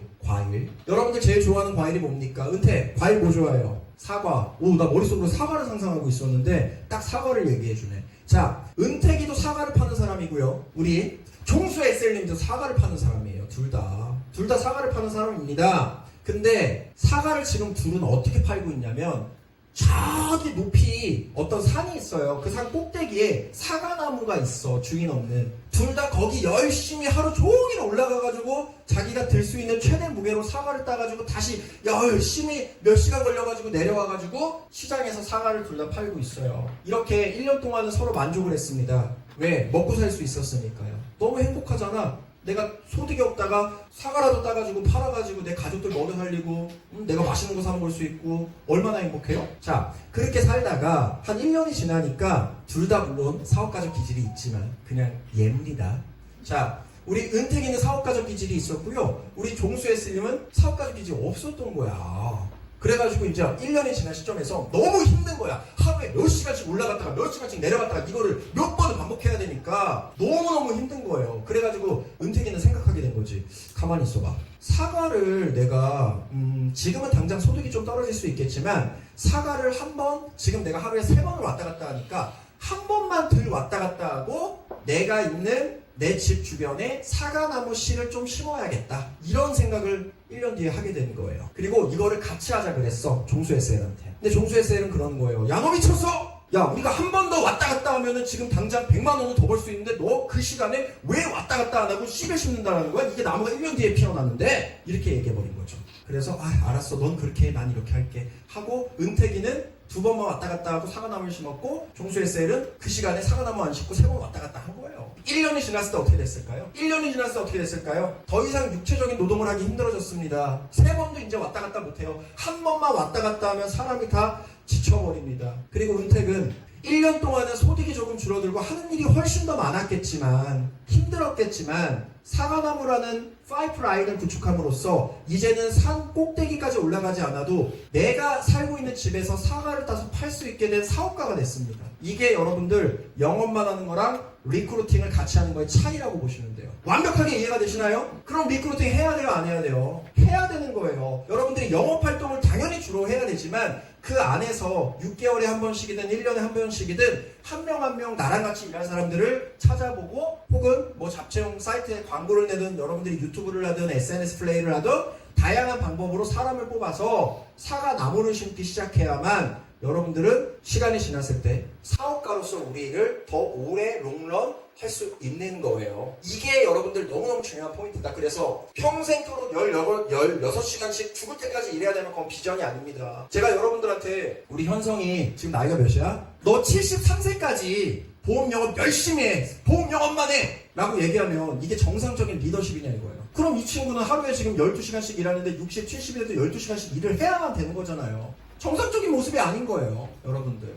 그러니까 우리가 성장하는 이유가 저는 여러분들을 전부 다 사업가로 만들어드리고 싶어요. 반드시 그래야만 된다는 거예요. 자, 노동자에서 사업가로 진화할 수 있다는 거고요. 경제적 보상의 초격차입니다. 아까 말씀드렸듯이 저도 보험 영업을 그냥 대한민국에서 제일 잘해본 아주 오랜 기간 제일 잘해본 사람인데 보험 계약으로 가능한 소득은 정말 제한적이에요, 여러분들. 물론 10명 조직, 5명 조직 그때는 리크루팅 수당이 많을까요? 당연히 많지 않아요. 당연히 적습니다. 하지만 헛술에 배부를 수는 없는 거잖아요. 거기서부터 계속 성장을 해나가야 된다 이거예요, 여러분들. 그래서 시간이 지났을 때 조직과 함께 일을 하고 있는 조직의 리더와 일반적으로 혼자서 일을 하는 설계사는 소득의 차이가 정말 명확하게 날 수밖에 없습니다. 그 인고의 세월을 정상적인 리더십으로 견뎌낼 수 있다면요. 그래서 대한민국에 일단 우리처럼 큰 조직은 당연히 그러니까 찾는 것조차가 힘들고 보통 보험업계에 많은 조직이요 5명이 안 돼요. 7명이 안 돼요. 10명이 안 돼요. 그거 왜 그럴까? 정말 힘든 일이에요. 그거 왜 그러냐? 자, 봐봐요. 내가 내 조직원을 3명 데리고 있어요. 내가 이 사람들을 관리하는 것만으로 내가 영업할 때 얻었던 소득을 얻을 수 있을까요? 3명 정도면 여러분들 오라이닝이 몇십만 원도 안 나와요. 내 핸드폰 비용조차도 안 돼요. 물론 이 사람들이 아무리 일을 잘해도 마찬가지입니다. 비슷합니다. 이 사람들도 대우받아야 되니까. 자, 그러면 사람을 뽑았어요. 이 사람들이 원하는 건 뭡니까? 날 교육해주길 바라고, 관리해주길 바라고, 멘토링해주길 바라고, 조이너킹 가주길 바라죠? 근데 내가 그것만 하고 있으면 나는 굶어 죽어요. 그러니까 난 뭐 해야 돼? 이것도 해주면서 영업도 나가야 돼요. 그래서 제가 늘 말씀드리는 게 조직 구성원 정규 출근자 20명 미만 조직은 리더가 영업을 무조건 제일 잘하고 있어야 됩니다. 기본 월남 100만 원씩은 해야 이걸 견딜 수 있는 거예요. 그래서 제가 우리 초창기 리더들한테도 늘 강조했던 거, 제가 지점장일 때도 늘 했던 게 이거거든요. 그러니까 10명 미만 조직의 리더는 진짜 몸이 100개여도 부족해요. 조직이 커지면 커질수록 마찬가지고요. 자, 봐봐요. 근데 조직이 커지면 커질수록 어쨌든 내가 소득은 되니까 이걸 보존할 수 있잖아요. 근데 조직이 작을 때는 견디기가 힘든 거야. 이 사람들 케어해줄 시간에 내가 영업 안 하면 나는 굶어 죽어야 돼. 그렇다고 영업 나가면은 내가 뽑아놓은 신입들이 뭐라 그래요? 아니 자기 나 뽑아놓고 왜 당신만 영업을 하고 그럼 난 어떻게 먹고 살라고 또 이런 얘기하고 있어. 다 이거 두 개 다 하다가 너무 힘든 거야. 그러니까 지치죠. 그러다가 사람을 더 뽑아야겠다는 생각이 들어. 그래서 리크루팅 하는데 리크루팅은 보험 영업이랑은 다르게 뭐 2주 열심히 노력한다고 그게 리크루팅이 됩니까? 엄청난 장기 투자 자산인데 안 된다라는 거예요. 그러니까 10명이라는 숫자를 넘기는 조직이 만들어지기가 힘들어요. 정말 제가 리더 미팅 때도 늘 강조하는 거지만 진짜 모든 걸 다 잘해야 돼요. 그래야 리더로서 성장할 수 있거든요. 쉬운 일이 아니라는 거예요. 근데 그거를 상쇄할 수 있는 게 뭐냐? 시스템과 문화가 있는 조직에서 여러분들이 리더를 하면 그걸 상쇄하는 거예요. 그래서 린치핀이 성장하는 거예요. 이게 무슨 말이냐? 자, 봐봐요. 내 조직이 5명이에요. 근데 난 이 사람들만 케어해서는 못 먹고 사니까 난 일단 영업도 나가야 돼. 내가 영업을 나갔을 때 저나 다른 지점장들이나 사내 강사분들이 내가 뽑은 사람을 케어하고 있다는 거죠. 이게 여러분들 보험업계의 아웃소싱 레버리지거든요. 사람의 몸은 하나니까. 그게 240시간을 사는 조직 안에 있을 때나 가능한 거예요. 근데 이거를 내가 처음부터 다 만들어 나가자 불가능에 가깝다는 거예요. 그러니까 여러분들이 이 조직에 속해 있고 여기서 리더를 꿈꾸는 거는 굉장히 현실 가능성이 있는 것들이고 이 기회를 여러분들이 때가 주어졌을 때 잡아야만 된다는 얘기를 하고 싶은 거예요. 자, 그리고 마지막 선한 영향력의 확장입니다. 개인 설계사가 아무리 열심히 노력해도 몇십 가정, 몇백 가정한테밖에 영향을 못 줘요. 근데 여러분들이 이제 조직 단위로 일을 하게 되면 수십, 수백 명의 설계사를 통해서 수천 가정에 선한 영향을 주고 또 그 사람들한테 소개받아가지고 조직의 매출을 만들고 조직도 더 성장하고 이렇게 여러분들이 단계를 거쳐서 성장할 수 있다는 거예요. 그리고 또 하나는 개인 설계사의 성장은요, 물론 성장이 돼요. 1년 전에 신입이었는데 지금은 경력으로, 1년 전에 커리어가 없었는데 지금은 MDRT로. 근데 개인의 성장은 무조건 1, 2, 3, 4, 5, 6, 7, 8, 9, 10으로 갑니다. 퀀텀 점프라는 게 존재하지 않아요. 물론 그것도 되게 가치 있는 거지만. 근데 조직의 성장은요. 1, 2, 3, 4, 5까지 가는 거는 일반 설계사가 1부터 100까지 가는 것보다 훨씬 어렵거든요. 근데 5부터 달라져. 5부터 갑자기 6으로 안 가요. 5, 10, 50, 500, 5000, 막 1만 이렇게 가버려요. 그러니까 복리 성장이 된다는 거예요. 여러분들. 그럼 여러분들은 달리로 저축하고 싶으세요? 복리로 저축하고 싶으세요? 당연히 복리잖아요. 그럼 내 성장도 달리로 해야 돼? 복리로 해야 돼? 복리로 해야 되는 거예요. 그러려면 개인 설계사로서는 답이 없다. 물론 내 만족도에 따라 다르겠지만 반드시 조직을 이끌어야 된다는 거예요. 정말 중요한 내용을 말씀드리는 겁니다. 자, 리크루팅을 왜 해야 되는지 여러분들이 이제 아시겠죠? 이것만으로 여러분들은 리크루팅 안 하면 진짜 큰일 나는 거예요. 여러분들의 지금의 영업 퍼포먼스가 1년 뒤에도 똑같을 거라고 항상 생각 자체를 하지 마세요. 그렇지 않습니다. 퍼포먼스는 떨어질 수도 있고 올라갈 수도 있지만 장기적으로 보면 우하향할 수밖에 없어요. 왜? 사람은 기계가 아니에요. 기계도 시간이 지나면 녹이 슬죠? 교체를 해야 됩니다. 사람은요? 그렇지 않아요. 열정도 떨어지고요. 기계는 열정이라도 안 떨어지지. 신체적으로도 노화합니다. 그걸 대체할 수 있는 뭔가를 지금부터 준비하셔야 돼요. 그게 사업입니다. 보험영업 사업 정말 멋진 일이에요. 그래서 자, 그러면 리크루팅의 이제 중요 포인트를 좀 알아보겠습니다. 조직의 목표는 최소 100명으로 정해라. 이거는 뭐 무슨 소리냐? 난 지금 한 명도 뽑기가 어려운데 이거는 단순히 꿈을 크게 가지면 이 꿈이 깨져도 조각이 크다 정도의 이야기를 벗어나는 이야기예요. 여러분들이 만약에 조직 리더로서 성장하고 싶다라는 딱 결심을 하잖아요. 그러면 나는 일단은 뭐 2명만 돼도 만족 이런 생각을 하시면 안 돼요. 그럼 평생 2명이에요. 처음부터 여러분들 처음부터 제가 항상 드리는 말씀 고객이 1명일 때 고객 1000명 관리할 수 있는 거 생각하라고 조직원이 1명일 때 조직원 100명 관리할 수 있는 거 생각하라 그랬죠. 그게 예측 능력이 리더로서 제일 중요한 능력이거든요. 봐봐요. 린치핀이 4년 만에 8명에서 160명 됐죠. 미친 고속 성장을 했습니다. 내부 단일 조직, 재적 1위, 매출 1위, 생산성 1위, 정착률 1위, 유지율 다 1위예요. 근데 어떻게 이게 이렇게 매끄럽게 운영이 될까? 정말 놀랍게도요, 여러분들. 잘난 척하는 얘기가 아니고요. 제가 조직원 1명, 우리 용현 지점장이 내 지점원일 때, 딱 2명이서 일할 때, 이제 막 지원이 와가지고 3명일 때, 전 그때부터 이 시스템을 만들기 시작했어요. 그러니까 이 시스템을 전 8년 전부터 생각을 했던 거라고요. 그러니까 이 정도의 인원이 실제로 돼도 그냥 너무 자연스럽게 과도기라는 것 따위도 없이 그냥 이게 운영이 되는 거예요. 처음부터 이런 목표를 잡아야 된다는 거예요, 여러분들. 이왕 할 거면 제대로 해라 이거예요. 이왕 내가 보험 선택했어. 그럼 나는 한 달에 한 건만 팔게가 아니라 한 달에 100건 팔아봐야지. 이 생각으로 여러분들이 1년만 미친 듯이 해보라는 거예요. 자, 근데 이게 왜 중요한 거냐면 목표에 따라서 방법이 바뀌니까 중요한 거예요. 봐봐요. 여러분들이 계약 1명한테 체결할 거야. 평생. 그럼 누구 찾아가요? DB를 사요? 1명한테 계약 체결할 건데 DB 영업을 합니까? 그럼 무슨 영업을 해요? 무조건 내 가족, 부모님, 내 자녀, 내 뭐 아주 친한 친구 이런 사람 찾아갈 거 아닙니까? 근데 여러분들이 1명만 계약하면 안 되잖아요. 1000명을 내 고객으로 모셔야 돼. 그럼 그때부터 뭘 해야 되는 거예요? 프로스펙팅에 대해서 고민을 해야 되기 시작하는 거죠. DB 영업도 배워야 돼. DB 영업도 해봐야 돼. 이것도 해봐야 돼. 저것도 해봐야 돼. 소개도 요청도 해봐야 돼. 소개도 받아야 돼. 개척도 해봐야 돼. 이렇게 되는 거예요.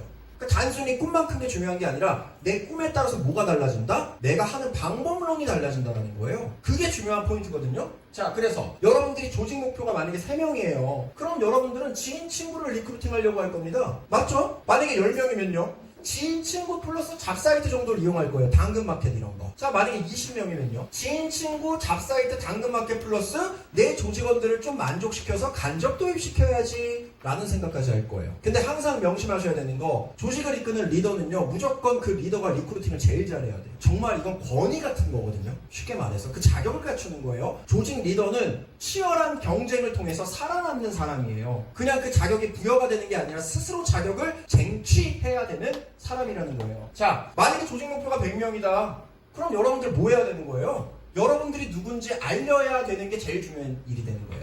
그래서 제가 SNS방 만들고 마케팅 브랜딩 해라, 유튜브 시작해봐라, SNS 플레인 기본이다, 기타 여러 가지 것들. 제가 강조하는 이유가 이겁니다. 여러분들이 만약에 조직 리더로서 내가 큰 조직을 운영하고 싶다. 결론 말씀드릴게요. 마케팅 브랜딩을 내가 할 줄 몰라. 난 그냥 단순히 열심히 사는 거에 능해 100% 망하는 시대입니다. 그리고 억울하지 않아요? 우리는 이런 문화와 이런 시스템과 정말 상식적인 어떤 조직 문화와 가치관과 이런 것들을 추구하면서 너무 만족스럽게 일을 하고 있는데 우리의 이런 가치관을 아무도 몰라주는 거예요. 그래서 진짜 개판으로 운영하고 막 수수료 테이블 20% 주고 월납 30만 원 미만은 수수료도 안 주고 막 이런 조직으로 막 사람들이 가는 거야. 알고 보니까 그 조직은 지네가 가지고 있는 게 별것도 아닌데 막 엄청 브랜딩한 거예요. 억울하지 않아요?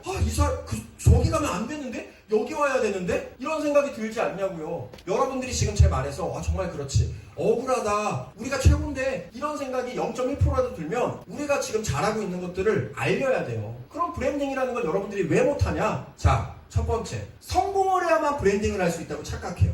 이게 제일 큰 착각이야. 여러분들의 스펙은 지금 나는 뭐 조직 운영자로서 뭐 이제 5명밖에 안 되고 뭐 10명밖에 안 되고 뭐 나는 뭐 MDRT 수두룩한데 난 이제 막 MDRT 했고 심지어 나는 MDRT 아직 하지도 못했고 나는 실전 세일즈 정규교육 2일차 교육받고 있는 신입이고 이러니까 내가 뭘 내세울 게 있어 이런 생각을 하니까 브랜딩을 못하는 거예요. 근데 그게 아니다. 브랜딩은 여러분들의 성장 과정을 다 보여주는 게 브랜딩이에요. 제 인스타그램이나 제 페이스북 맨 밑으로 내려보세요. 그러면 14년 전에 제가 썼던 AIA 생명 다닐 때 새벽 4시에 그 사무실 옥상에서 컵라면 먹으면서 그 압구정 로데오 거리를 바라보면서 내가 꿈꿨던 막 글들이나 이런 게 다 있거든요. 저는 그때부터 SNS를 한 거예요. 14년 전부터. 그러니까 인스타그램 게시물이 몇 개야? 지금 제가 1500 몇 개가 있거든요. 1 업로드를 해도 1500개를 올리려면 몇 년이 걸립니까? 여러분들 유튜브 몇 개 있어요? 600개, 700개. 이게 여러분들 진짜 근성이고 이게 진짜 그 사람의 능력이라는 거예요. 순간적인 말빨이나 순간적인 어떤 퍼포먼스가 아니라 이런 꾸준함, 최소 10년 이상 똑같은 행위를 반복하는 그 찌긋찌긋한 근성과 꾸준함, 그게 여러분들을 성장시킨다라는 거예요. 그리고 그게 브랜딩이고 그게 마케팅이라는 거예요. 왜? 그 사람을 봤을 때 안정적이거든요. 안정적인 거야. 이미 그 사람은 14년 동안 그 삶을 살아왔고 그걸 보여줬기 때문에. 그래서 여러분들이 일을 잘해야만 브랜딩을 할 수 있는 게 아니고요. 그냥 여러분들의 일상 같은 것들 있잖아요. 그런 것들을 전부 다 브랜딩 하는 거예요. 여러분들의 성장 과정, 미팅, 깨진 거, 막 이런 거 박살난 거 이런 것도 다 올리는 거예요. 우리 인플루언서님 마침 딱 오셨는데 스레드 보면 그냥 내 일상 얘기도 있고 막 근데 막 지금 팔로워가 막 4,000명이 막 이러잖아요. 그러니까 이런 거예요, 여러분들. 이런 거 여러분들이 계약받고 잘나고 시상받고 이런 것만 올리는 게 아니라는 거예요. 그거 착각하지 말라는 거예요. 여러분들의 희로애락이 담긴 모든 삶을 다 브랜딩하는 게 바로 진정한 브랜딩이고 진정한 마케팅이다. 그래서 이건 방법이 너무 많은데요. 그냥 이것만 명심하시면 돼요. 마케팅 브랜딩 못하거나 안 하는데 성장할 생각을 꿈도 꾸지 말아라. 개인 영업인으로서도 한계가 분명히 있습니다. 더 쉽게 갈 수 있는 걸 어렵게 갈 수밖에 없다는 거 다시 한번 말씀드리겠습니다. 자, 그리고 두 번째.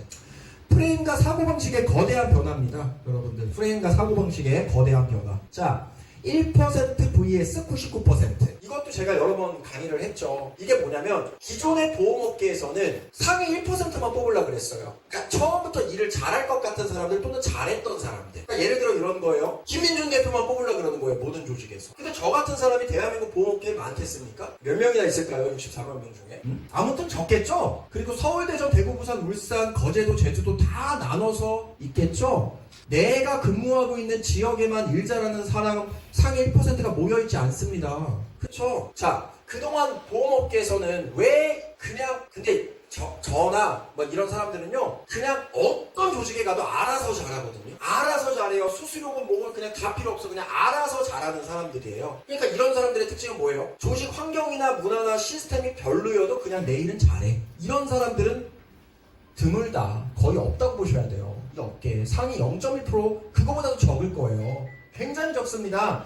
근데 그동안 보험업계는 이 상위 1%만 뽑으려고 그랬어요. 근데 그거 왜 그럴까? 왜 그럴까? 그런 사람들을 뽑잖아요? 내가 해줘야 되는 게 없어요. 그냥 뽑아놓고 알아서 다 하는데 뭘 해줘? C플랜, 멘토링, 뭐 그 수수료 개선 지가 알아서 다 해요. 자기 월급이니까. 애초에 그런 마인드를 가지고 있는 사람이야. 조직 문화나 조직 시스템을 만드는 게 세상에서 제일 어려운 과제고 진짜 힘든 건데 엄청난 어마어마한 거 그게 그건데 그런 사람들을 뽑으면 조직 문화나 시스템을 만들 필요가 없어요. 그러니까 편한 거야. 그냥 뽑아놓고 비나 맞춰주면 되는 거야. 쉽잖아요. 근데 문제는 뭐야? 이런 사람들은 생전 한 명 보기도 힘들다라는 거예요. 여러분들 살면서 진짜로 보기가 힘들어요. 이런 사람들은 찾기가 어려워. 찾기가 어렵습니다. 자, 그래서 우리의 전략은 뭐냐? 당연히 일을 잘하는 상위 1%도 여기에 많죠. 어마어마하게 많지만 그것보다는 리크루팅에 있어서는 두 가지 전략을 병행하자라는 거예요. 이 99%는 뭐냐면 정말 우리 주변에 흔하게 볼 수 있는 사람들이에요. 일을 잘하고 싶은데 지금 내가 처한 환경이 별로 좋지 않은 분들, 출근 문화도 없어, 교육도 없어, C플랜도 없어. 저한테 입사 후보자 10명이 문의를 주면요, 8명이 대표님 일 잘하고 싶은데 여긴 아무것도 없습니다. 여기는 대표님네 회사에서 쓰는 프로그램 그런 것들 교육해주는 것도 없고요. 그게 뭔지도 모르겠고요. 다 이런 문의예요. 80%가. 자기는 수수료나 시상시책이 필요도 없대요. 제가 뭐라 그래요? 아니다. 당신이 고민하는 건 이 조직에 오면 하루아침에 다 해결되는 거다. 그럼 일을 잘하고 싶은 마음이 들 거고, 그러면 당연히 수수료 시상시책이 또 중요해지지 않겠냐. 그러니까 그렇게 말씀하시지 마시고 다 중요한 겁니다. 이렇게 생각을 하셔야 된다. 제가 이렇게 피드백을 드리거든요. 자, 그래서 이 99%는 경력은 있는데 환경이 뒷받침되지 않는데 정말 잘하고 싶은 분들, 그리고 우리 주변에 뭐 새로운 직업을 찾는 분들, 뭐 공무원인데 기존 직장에 만족을 못하고 소득이 별로여가지고 좀 돈 많이 벌 수 있는 거, 영업직에 한번 도전해보고 싶은 분들, 이런 분들은 우리 주변에 굉장히 많다 이거예요. 그런 사람들이 99% 절대 다수예요. 근데 이런 사람들을 뽑는 게 왜 어렵냐? 일반적인 조직에서. 왜요? 자, 집중 여러분들. 자, 왜일까? 이런 사람들은 뽑으면요, A부터 Z까지를 다 케어해줘야 돼요. 그러니까 내가 이 사람들을 뽑으려면 내 조직이 교육, 멘토링, 조직, C플랜, 진급 시스템, 승격 시스템, 수수료 테이블, 시상 시책, 투명성, 문화, 워게임, 조이너킹, 좋은 사람들, 사무실, 자본력, 이렇게 30가지에서 40가지 그 이상의 정말 한 사람의 인생을 온전하게 받아들이고 그 사람을 전문가로 성장시킬 수 있는, 아까 말씀드렸던 리크루팅의 정의, 그거를 할 수 있는 A부터 Z까지가 그 조직에 전부 다 있어야만 이 99%를 뽑을 수 있다 이거예요, 여러분. 그래서 우리가 유리한 거예요. 우리가 유리한 게임을 하는 거예요, 여러분들. 우리가 굉장히 유리한 게임을 하는 겁니다. 예를 들어서 이런 거예요. 같은 회사 다이렉트 채널에 누군가한테 대전에 계시는데 주말에 연락이 왔어요. 조직은 150명이래요. 우리랑 비슷하죠? 그래서 그런 어떤 크기와 화려함에 반해가지고 입사를 했는데 자기가 속한 사무실은 센터장님이랑 나 둘밖에 출근을 안 한대요. 그러니까 뭐야, 이게 외부 확장형 조직의 문제거든요. 그러니까 보험 조직의 가장 제일 좋은 형태는 무조건 내부 집중형이에요. 왜 그러냐? 당연히 이 안에서 모든 케어가 다 되니까. 자, 똑같이 100명 조직이에요. 근데 린치핀은 여기 다 모여있죠? 그러니까 여기서 교육, 문화, C플랜부터 시작해서 모르는 거 있으면 바로바로 해결되고 이게 다 되는 거예요. 근데 외부 확장형 조직은 겉으로 보기엔 똑같이 100명이거든요. 근데 5명 전 조직으로 전국이 20개로 찢어져 있어. 사무실이 20개야. 각 사무실은 다 10평입니다. 그럼 어떻게 될까요? 케어를 받을 수 있을까요? 그 자체적인 문화나 시스템, 이게 돌아갈까요? 다 사람이 돌리는 건데 안 된다라는 거예요, 여러분들. 그래서 우리는 앞으로의 리크루팅 시장에서도 굉장히 유리한 입지를 가지고 있다 이거예요. 이미 모든 성장 시스템과 문화를 다 가지고 있죠. 그리고 이제 사무실도 확장하지 않습니까? 근데 제가 또 누구예요? 200평으로도 안 되면 어떡하지? 또 이 생각을 하는 거잖아요. 성장 속도는 더 빨라지니까. 그러니까 또 300평 사무실도 지금부터 알아보고 있고 또 이런 식으로 가는 거예요. 우리의 강점을 절대로 놓지 않고 가는 거예요. 왜? 뒤에 나오는데 규모의 경쟁은 100명이 넘는 조직들 간에서는 의미가 없어요. 이제 그때부터 무슨 게임이냐? 너네의 정체성이 뭐야? 그 정체성 게임으로 가는 거예요. 이제 그 우리가 정체성이 엄청 강한 조직이잖아요. 그러니까 우리는 지금도 잘 되고 있고 앞으로도 더 잘 될 거고 99%를 리크루팅 할 수 있다 이거예요, 여러분들. 여러분들이 신입들 한번 잡세미나 들어보라고 할 수 있는 이유가 뭐예요? 내가 케어를 해주는 게 아니잖아요. 내가 케어를 못해도 우리 리더분들이 해줄 거고 교육이 있을 거고 DB 시스템 있을 거고 이렇게 하니까 내가 한 것처럼 너도 되겠지? 이 생각, 그 가치관이 다 여러분들한테 있기 때문에 여러분들이 간접 도입하는 거거든요. 그게 없으면 미쳤습니까? 잡세미나 어떻게 데려와요? 내가 책임져야 되는데 나도 내 밥그릇 책임지기 힘든데. 이게 그래서 중요한 거예요, 여러분들. 프레임을 바꿔야 된다. 99%를 리크루팅하는 게 뭔지에 대해서 깨달아야 된다 이겁니다. 자, 그리고 영업의 본질은 뭐예요? 사람을 만나고 만난 사람을 설득하고 설득한 사람을 관리하는 게 우리는 끝나는 일. 이게 영업의 본질이에요. 자, 그러면 4가지를 반드시 우리가 해결을 해주자. 우리 후보자분들은 입사를 함에 있어서 뭔가를 고민하고 있어요. 반드시. 우리가 좋은 일인 건 알아요. 근데 뭘 고민할까? 특히 무경력 신입분들. 지인 영업해야 되는 거 아니야? 기본급이 없잖아. 내가 영업을 안 해봤는데 내가 영업을 할 수 있어? 사회적 편견. 자, 이 4가지를 여러분들이 기본적으로 1차적으로는 해결할 수 있어야만 잡세미나라도 초대를 할 수가 있다 이거예요. 자, 지인 영업 이건 어떻게 해결해요? 우리의 DB 시스템이라던가 DB 프로스펙팅의 매출이라던가 이런 것들로 과거처럼 지인 영업만 하는 거 아니야. 우리는 이런 시스템을 가지고 있고 이렇게 프로스펙팅 할 수 있어. 시간 관계상 정말 짧게만 말씀드리는 거예요. 왜? 이거는 린치피는 제가 리크루팅 특강을 이미 이 주제로 많이 했기 때문이에요. 영상도 올라가 있고. 기본급 이거는 뭐예요? 이게 과연 한 번뿐인 인생에서 정말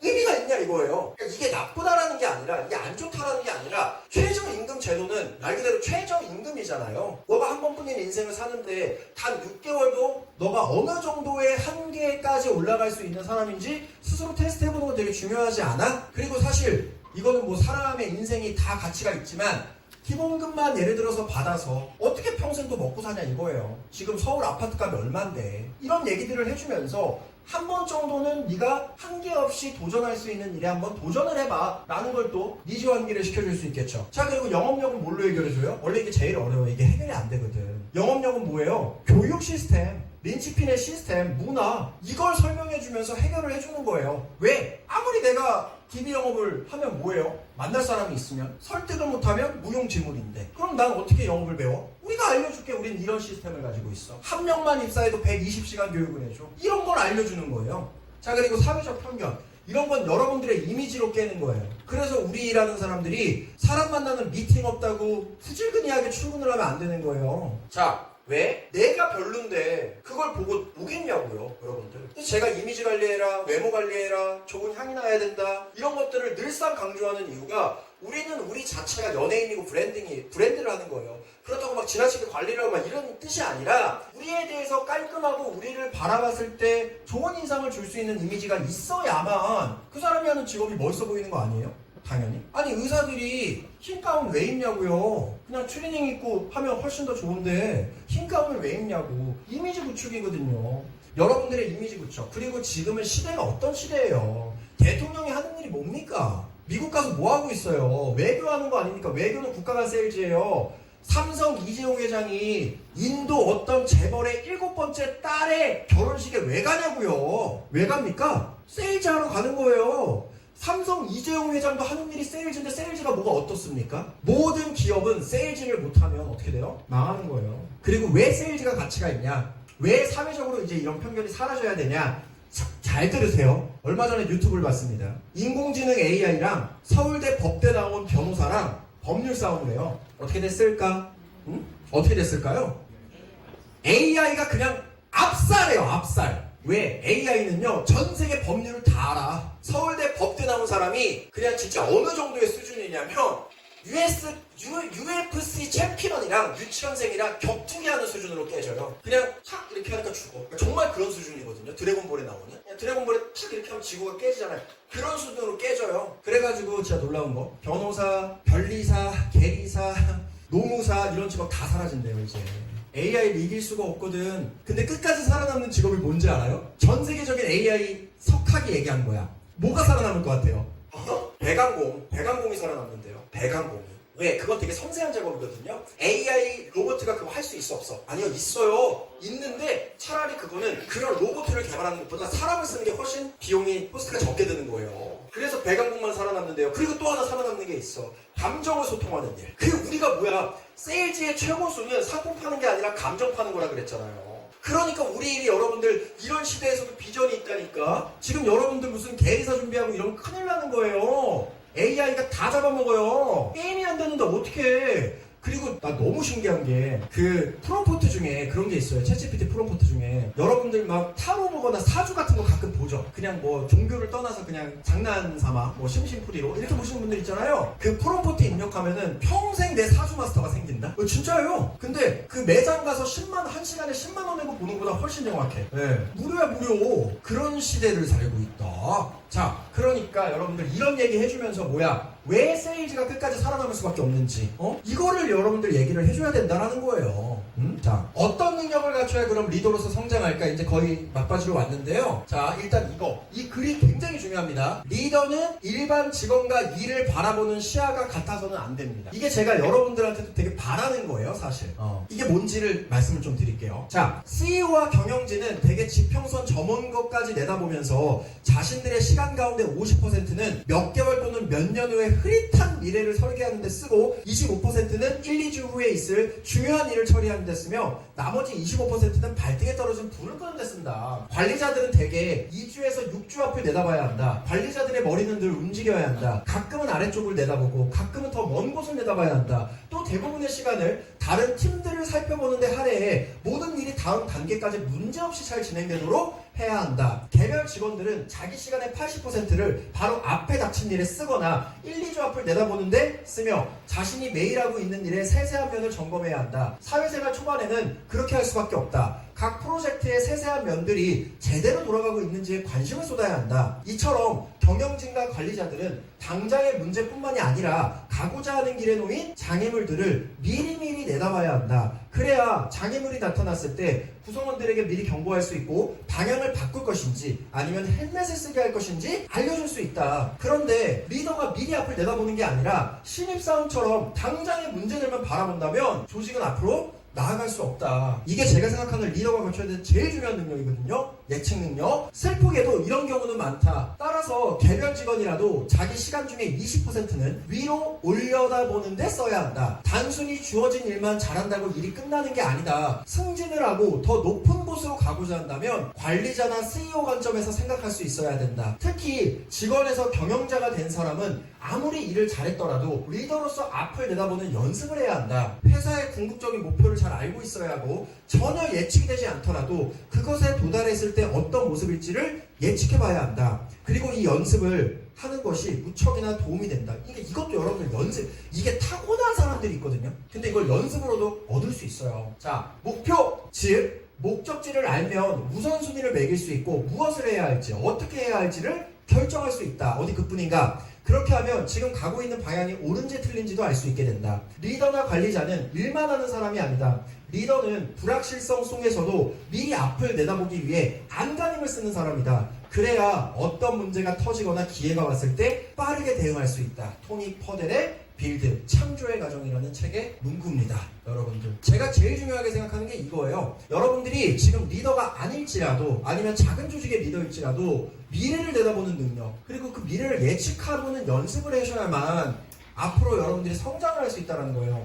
이를테면 이거는 생활이랑 밀접하게 여러분들이 습관이 되면 되게 좋거든요. 이런 제가 얘기를 들어볼게요. 그러니까 여러분들이 저를 어떤 관점에서 보시는지 모르겠지만 저는 잘 때도 사업 생각을 하면서 자요. 그러니까 나는 이게 이미 습관이 된 사람이야. 저는 하루 종일 일 생각을 합니다. 그러니까 여러분들이 볼 때 제가 커피숍에서 친구랑 수다를 떨면서 아이스 아메리카노를 먹고 있어도 실제로 제 머릿속에선 일에 대한 생각이 돌아가고 있는 거예요. 자, 대표적으로 어떤 게 있냐면 제가 아내랑 시드니 여행을 갔다 왔어요. 제가 가본 여행 중에서 제일 좋더라고요. 와, 진짜 너무 좋은 거야. 너무 행복했고요. 자, 근데 그 가이드분, 제가 블루마운틴이라는 데를 투어를 가는데 그 가이드분이 호주에서 15년을 산 사람이에요. 영주권을 가지고 있어요. 근데 이상하잖아. 15년 살았고 아내도 호주 사람이야. 근데 시민권 왜 안 땄지? 이상한 거예요. 그래서 막 그런 얘기를 좀 했는데요. 뭐냐면 왜 안 땄냐면 의료 때문에 안 땄어요. 의료. 이게 되게 중요한 포인트라니까요. 그냥 하나의 예측 능력이라는 게 뭔지를 그냥 설명해 드리는 거예요. 자, 뭐냐면 호주가요 시급이 얼마인 줄 알아요? 그냥 다 거기로 워홀 가죠? 호주가 지금 시급이 얼마? 거의 3만 원에 육박해요. 거기는 버스 기사만 해도 500, 600을 벌어요. 그리고 아기를 낳잖아요. 14살 때까지 한 달에 250만 원씩 지원을 해줘요. 어마어마한 복지를 가지고 있고요. 자연, 환경, 호주 우울증이라는 게 뭐예요? 너무 삶이 평탄하고 무난해서 거기는 인종차별도 없어요. 다인종 국가이기 때문에 너무 살기 좋아. 공기는 또 얼마나 좋은지 집 앞에 나가만 보면 그냥 아주 와 진짜 가슴이 뻥 뚫려. 너무 행복해 보이는 거예요 사람들이. 근데 이거 하나 때문에 그 모든 게 이민을 못 가요. 의료 때문에 그래요. 미국도 그렇고 영국도 그렇고 여러분들 아시죠? 우리나라 국민건강의료보험제도가 말도 안 되는 거 아시죠? 호주는요 감기 걸려서 병원 가려면 한 달 기다려야 돼요. 스케일링 우리 다 공짜로 받죠. 호주는 스케일링 받는데 두 달 기다려야 돼서 50만 원이야. 맹장 터지면은 자가 치료해야 돼요. 그래서 거기는 진짜 농담이 아니야. 대부분이 기본적인 의학 지식을 다 가지고 있어요. 왜? 그렇게 선진국인데 그렇게 GDP가 높은데 그렇게 정말 전 세계 최고의 관광지고 그렇게 좋은 나라인데 의료 때문에 누가 불행해요? 여러분들 생각해봐. 돈 많아, 사회적인 명성 있어. 그럼 결국에 마지막에 제일 중요한 게 뭐예요? 건강 아니에요? 건강 잃으면 죽으면 다 소용이 없잖아요. 근데 그게 안 되는 거야. 임플란트 하는데 500만 원이야. 500만 원. 근데 그거 3달 기다려야 돼. 병원이 많이 없어요. 여러분들. 진짜야. 그래서 말도 안 되게 정말 별것도 아닌 걸로 죽는 경우도 되게 많아요. 아시죠? 다? 예. 그게 그런 미국은 더 심하지. 왜? 선진국들은요. 의료를 공공복지라고 안 봐요. 이거야말로 진짜 자본주의의 상품 아니야? 이렇게 생각을 해요. 그러니까 국민건강보험 제도가 있어도 별 볼 일 없는 거야. 근데 우리는 어때요? 국민건강보험 한 달에 뭐 6만원, 7만원, 8만원 내고 진짜 말도 안 되는 혜택 받지 않아요? 그쵸? 자, 근데 여기서 제가 뭘 또 깨달았냐면 이걸 일이랑 제가 계속 연결을 시키니까 뭐든지 난 일과 연결을 시키니까 와씨 우리나라가 역시 좋기는 좋아. 이민 가면 안 되겠다. 자, 두 번째. 그럼 우리나라 국민건강보험이 이게 유지가 되나? 그 생각이 들더라고. 그래가지고 뉴스를 찾아보니까 한 20년 뒤에 우리나라 국민건강보험의 적자가 얼마가 되는 줄 알아요? 왜 근데 적자가 돼? 고령인구는 늘어나죠. 그러니까 그 혜택을 보는 사람들은 많아지는데 일을 해가지고 그 세금을 충당해야 되는데 저출산국가야. 그러니까 이게 뭐야? 어떻게 되는 거야? 역피라미드형 인구구조. 근데 인구구조는 절대로 바꿀 수가 없거든요. 뭐 노력을 한다고 이게 되는 게 아니야. 이미 역피라미드야. 그러니까 적자가 계속 불어나요. 국민연금도 마찬가지고. 국민연금 안 내면 통장 압류당하죠? 그냥 내야 돼. 저도 내요. 억울할 때도 있지만 내야 되는데 어떡해. 국민건강보험도 내야 돼요. 내야 돼. 근데 뭐가 문제야? 20년 뒤에 국민건강보험의 적자가 얼마? 45조. 그럼 어떻게 돼요? 혜택이 줄어들거나 뭔가가 바뀌지 않겠어요? 이게 돈으로 유지하는 건데 유지가 안 되잖아. 그럼 어떻게 될까? 여러분들 미국이나 영국이 왜 보험 설계사들이 권위가 정말 의사를 뺨치는 줄 알아요? 민간보험의 영역이 그만큼 중요하기 때문이라는 말이에요. 그럼 우리나라도 10년, 20년 지나서 국민건강보험 적자 막 발생하고 그 영역이 줄어들면 그걸 뭘로 채워? 민간보험으로 채우지 않겠습니까?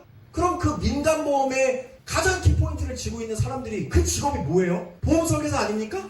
그러니까 우리 직업은 참 비전이 좋지 않을까? 로 연결이 돼버리더라고. 블루마운틴 여행 가가지고. 네. 그러니까 이거는 뭐냐면 제가 연습을 한다고 되는 게 아니라 저는 그냥 이게 원래 이래 내 머리는. 근데 이걸 여러분들이 연습을 해봐야 된다 이거야. 그래야 리더를 할 수 있다 이거예요. 자, 아무튼 하나의 예를 좀 말씀을 드렸습니다. 자, 그리고 페밀리즘에서 조직 문화를 갖춘 운영 시스템으로 보통 처음에는 리크루팅을 내 주변 사람들을 하기 때문에 우리는 원래 친해. 그래서 페밀리즘 형태로 가거든요. 이게 제일 위험한 거야. 페밀리즘 형태가 10명 조직인데도 그렇게 되잖아.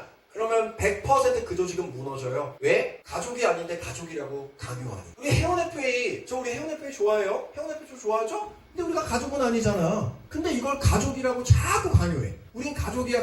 물론 그런 표현 쓸 수도 있죠. 나쁜 표현은 아니야. 근데 가족이니까 비즈니스 매너가 점점 사라지는 거예요. 그래서 조직을 운영하려면 페밀리즘에서 빨리 탈피해야 돼요. 그래서 제가 회사에서 뭐라 그래요? 호칭 똑바로 쓰라 그러죠. 언니, 오빠, 뭐 이런 표현 제가 절대 쓰지 말라 그러잖아요. 사적으로는 뭐 쓰겠지만 그거가 제가 막을 수는 없겠지만 회사 내에서만큼은 왜 페밀리즘이 들어가는 순간 그 조직은 나중에 무너져요. 그 왜 그러냐? 좋을 땐 다 좋거든요. 근데 안 좋은 일이 생겨서 내가 너한테 뭐라 그래야 될 때 되게 서운해.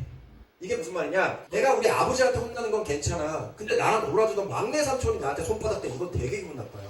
똑바로 소리를 해도 이게 여러분들 똑같은 거예요. 똑같은 말을 해도 아빠가 하는 거랑 삼촌이 하는 게 다르다라는 거예요. 자, 그래서 페밀리즘 너무 위험한 거다. 이걸 여러분들이 자조적으로 만들면 안 돼요. 이 조직에서는. 여기는 이미 엄청나게 커진 조직이기 때문에 페밀리즘은 절대적으로 위험한 것이다. 조직 문화와 시스템을 제가 미친듯이 강조하는 이유가 이거예요. 제가 아는 페밀리즘 조직은 다 망했습니다. 정말 그건 나중에 큰 문제가 생기는 것이에요.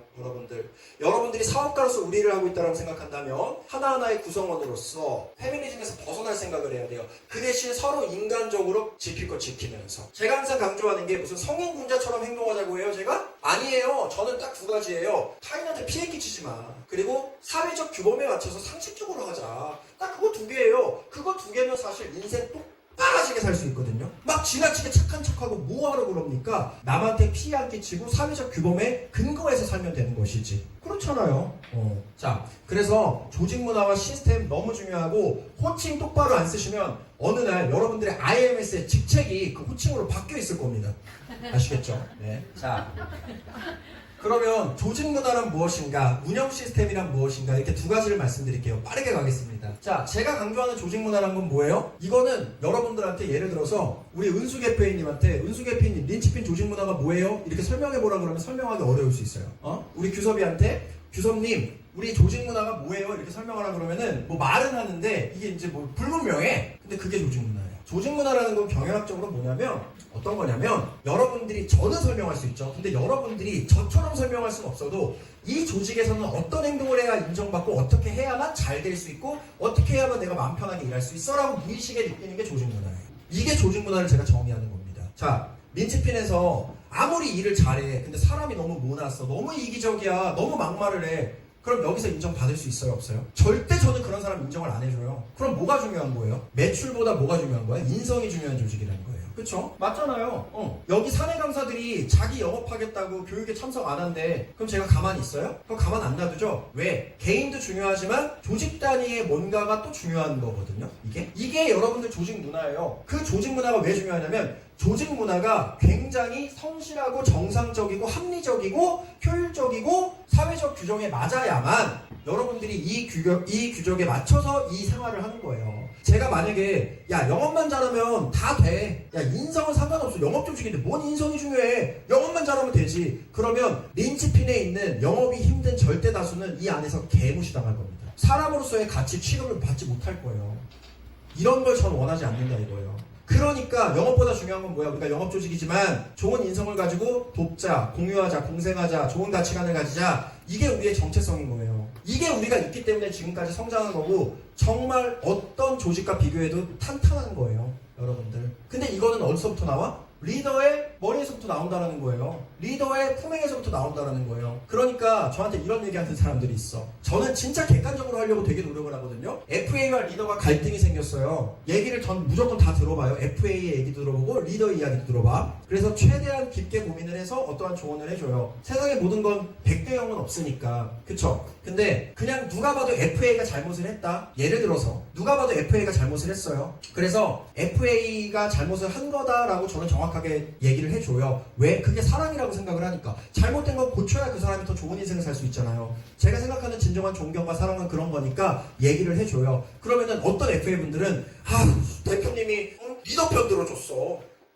내 편 안 들어주고 서운해 대표님 진짜 객관적인 사람이라 그래놓고서 리더한테 뭐라 그러지도 않고. FA가 잘못한 일로도 그 리더는요 저한테 작살나요. 진짜로. FA가 잘못을 했는데 그 리더는 10배 더 모든 걸 왜 예측하지 못했냐고 저한테 혼난다 이거예요. 그러니까 여러분들 그런 생각 꿈에도 꾸지 마.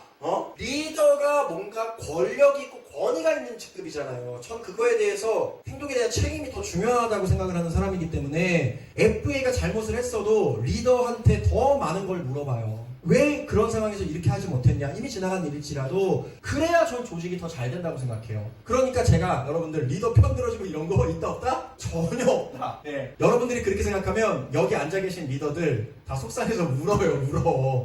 근데 그렇게 해야만 조직이 건강하게 가는 거예요. 왜? 항상 권력자들이 똑바로 해야 되는 게 맞거든요. 그래서 그런 게 무의식이다. 자, 그리고 두 번째 운영 시스템이에요. 자, 불안정 속의 안정감. 이거는 뭐냐? 조직의 시스템이 왜 중요하냐라고 누군가가 물어본다면 그냥 근본적으로 영업은요 아무리 잘해도 항상 불안해요. 왜? 다음 달은 모르기 때문에. 지나간 과거도 해지나 실효가 될 수 있고 무슨 문제가 터질 수 있기 때문에 영업이 아무리 잘해도 불안해. 그래서 저는 FA분들한테 또 드리고 싶은 조언이 뭐냐면 또 이런 거 고민하시는 분들이 있어. 뭐 일은 잘 되는데 되게 불안하대. 저는 당연한 건 고민을 안 하거든요. 그러니까 이게 무슨 말이냐면 당연한 걸 고민하기 시작하잖아요? 그럼 다 고민해야 돼. 당연한 건데 왜 고민을 하지? 그냥 당연한 건데 자연 발생인데 이걸 왜 고민하지? 그냥 이렇게 생각을 하셔야 돼요 여러분들. 그래야 마음이 편안해지는 거야. 아무튼 근데 조직 리더로서는 알아야겠지. 내 영업 조직원들이 우리 조직뿐만 아니라 모두가 다 불안할 수 있겠구나. 그러면 불안하다라는 것은 리스크예요? 좋은 일이에요? 리스크잖아. 그러면 이 리스크를 나는 조직 리더로서 어떻게 케어해주지? 그거는 뭐냐면 조직의 시스템이 안정적이어야지 케어가 되는 거예요. 그냥 우리 수혜레셀님 요번 달에 좀 불안하시죠? 삼겹살에 소주나 한잔 합시다. 이런 걸로 케어가 안 돼요. 다음 달 아침 되면 더 불안해져. 뭘로 케어해줘야 되는 거야? 안정적인 조직 운영, 안정감, 조직의 안정감으로 개인의 불안정성을 다 잡아줘야 되는 거예요. 그래서 제가 조직 문화와 시스템을 엄청나게 강조하는 거예요, 여러분들. 다 이유가 있어요. 자, 성장을 꿈꾸는 리더들에게 꼭 필요한 조언 10가지를 끝으로 마무리하겠습니다. 원래 1시간이었는데 조금 늘어나요. 자, 일단 첫 번째. 짧게 갈게요. 내 마음이 아파야 진짜 조언이다. 자, 이게 무슨 말이냐면요. 이 사람을 내가 고쳐줘야 될 때가 있어요. 정말 이 사람을 위해 했을 때. 제가 말하는 사랑의 의미 여러분들 아시죠? 오늘 리더 미팅 때도 얘기를 했는데, 예를 들어서 우리 용호가 저랑 밥 먹는데, 우리 용호가, 물론 우리 용호는 절대 그런 친구가 아니에요. 우리 용호가 저랑 밥을 먹는데 갑자기 지가 먹던 숟가락을 나한테 허락도 안 받고 같이 먹는 된장찌개에다가 그냥 팍 넣어버려. 거기 막 숟가락에 고춧가루도 잔뜩 있었는데 제가 어때요 기분이? 그리고 막 개걸스럽게 막 먹는 거야. 여기 다 흘리고 맛있다 쩝쩝쩝 하면서 막 그러고 있는 거야. 예를 들어서 우리 용호가 절대 그런 친구가 아니지만, 당연히 절대 아니지만 왜 이렇게 웃어요? 근데 나는 그런 용어가 이뻐 보여요. 이 친구 배고팠나? 잘 먹네. 뭐 하나라도 더 사줄까? 그런 생각이 들어요. 당연히 왜 내 조직원이고 이쁘니까, 잘하니까, 평소에 너무 좋으니까 그런 생각이 들어요. 그래서 제가 내 눈엔 괜찮으니까 그래, 아무 말도 안 하고 넘어갔어요. 그럼 용어는 앞으로 어떻게 될까요? 봐봐요. 가장 어렵게 생각하는 사람이랑 밥을 먹을 때도 그런 행동을 한다는 건 자기랑 동급이거나 자기보다 아래에 있는 사람이랑 밥을 먹을 때는 2배, 3배 더 한다는 뜻이거든요. 그러면 용어는 예를 들어서 자기 조직원들 또는 자기 동료들, 리더들이랑 밥을 먹을 때는 막 이런 말도 안 되는 행동을 할 수도 있어요. 그러면은 용어는 어떻게 될까? 이미지가 정말로 기본도 없고 막 건방진 사람의 사회생활 적응 못하는 막 이상한 막 불황자 같은 사람이 돼 있는 거예요. 그래서 제가 여러분들한테 기본적인 비즈니스 매너를 늘 강조하는 이유가 이런 거예요. 내 눈엔 괜찮지만 고객의 눈이나 다른 사람들의 눈엔 괜찮지 않아요. 예를 들어서 내가 자녀를 키우는 아빠 입장에서, 예를 들어 내 자녀가 맨날 흘리고 먹어, 그리고 맨날 말대꾸해. 내 자녀니까 괜찮아 혼내지도 않고 그 자녀가 성인이 됐어요. 어떤 회사에 갔어. 회사에서도 밥 흘리면서 먹어. 상사한테 말대꾸하고 있어. 그럼 어떻게 될까? 그 자녀는 회사에서 잘리고 인생 완전 떨어지겠죠. 그거 다 누구 잘못이야? 그걸 방관한 사람의 잘못이라는 거예요. 그래서 제가 생각하는 존경과 사랑이라는 건 뭐냐면, 내가 아끼는 사람일수록 정말 잘못된 거 고쳐줘야 된다는 거예요. 왜? 그래야 이 사람이 어딘가에서 똑바로 살 수 있지 않겠어요? 그게 여러분들 진짜 사랑의 의미라는 거예요. 내 눈에 이쁠수록 더더욱 그걸 해줘야 된다는 거예요.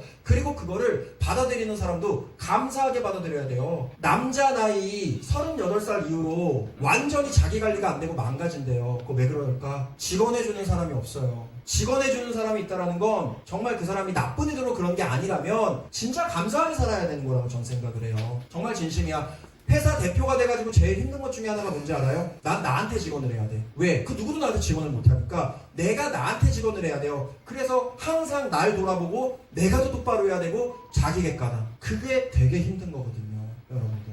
자, 아무튼 내 마음이 아파야 진짜 조언이다. 내가 그 사람한테 어떤 조언을 해줄 때 내 마음도 같이 아파야 진짜 조언이 나오는 거예요. 그래야 정말 진심이 나오는 것이고, 항상 이렇게 조언을 해줘야 된다. 그리고 두 번째는 인간관계 정립입니다. 우리가 힘든 이유가, 인간관계에서 힘든 이유가 인간관계 정립을 못해서 그래. 저는 딱 기준이 있다 그랬죠. 저한테 제일 중요한 건 뭐야? 20년 지기 내 고향 친구가 중요해? 아니면 어제 막 들어온 신입이 중요해? 어제 막 들어온 신입이 훨씬 중요해요. 왜? 제 인간관계의 기준은 무조건 내가 얼굴 많이 보는 순서대로야. 그러니까 가족과 내 조직원이 제일 중요한 거예요. 이 생각을 하면서 살아야 되고, 그렇다면 여러분들은 여러분들이 소중하게 생각하는 사람한테 잘하려고 그래요? 아니면은 못하려고 그래요? 막 괴롭혀? 정상적인 사람이면 나한테 소중할수록 내가 더 잘해야 될 거 아니에요. 그렇죠. 그거예요. 그러니까 서로 잘하라 이거예요. 우리가 제일 중요한 건 얼굴 제일 많이 보는 우리 동료들이고 리더분들이니까 인간관계를 다시 한번 정립하고 소중한 사람일수록 더 똑바로 잘하자.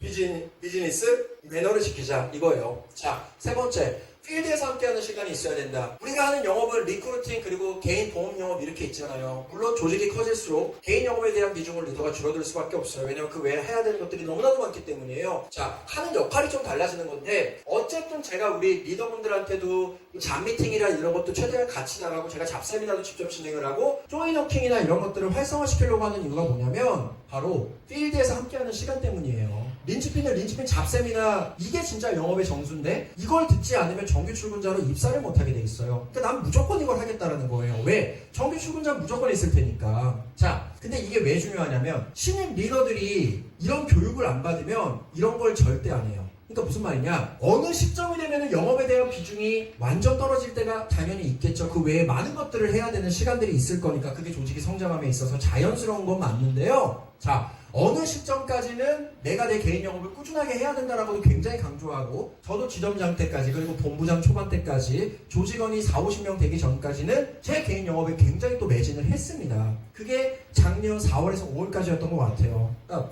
오랜 기간 하는 건데 이게 왜 있어야 되냐? 일단 대한민국에 있는 많은 영업 조직들이요 리더가 되는 순간부터 영업을 아예 안 해요.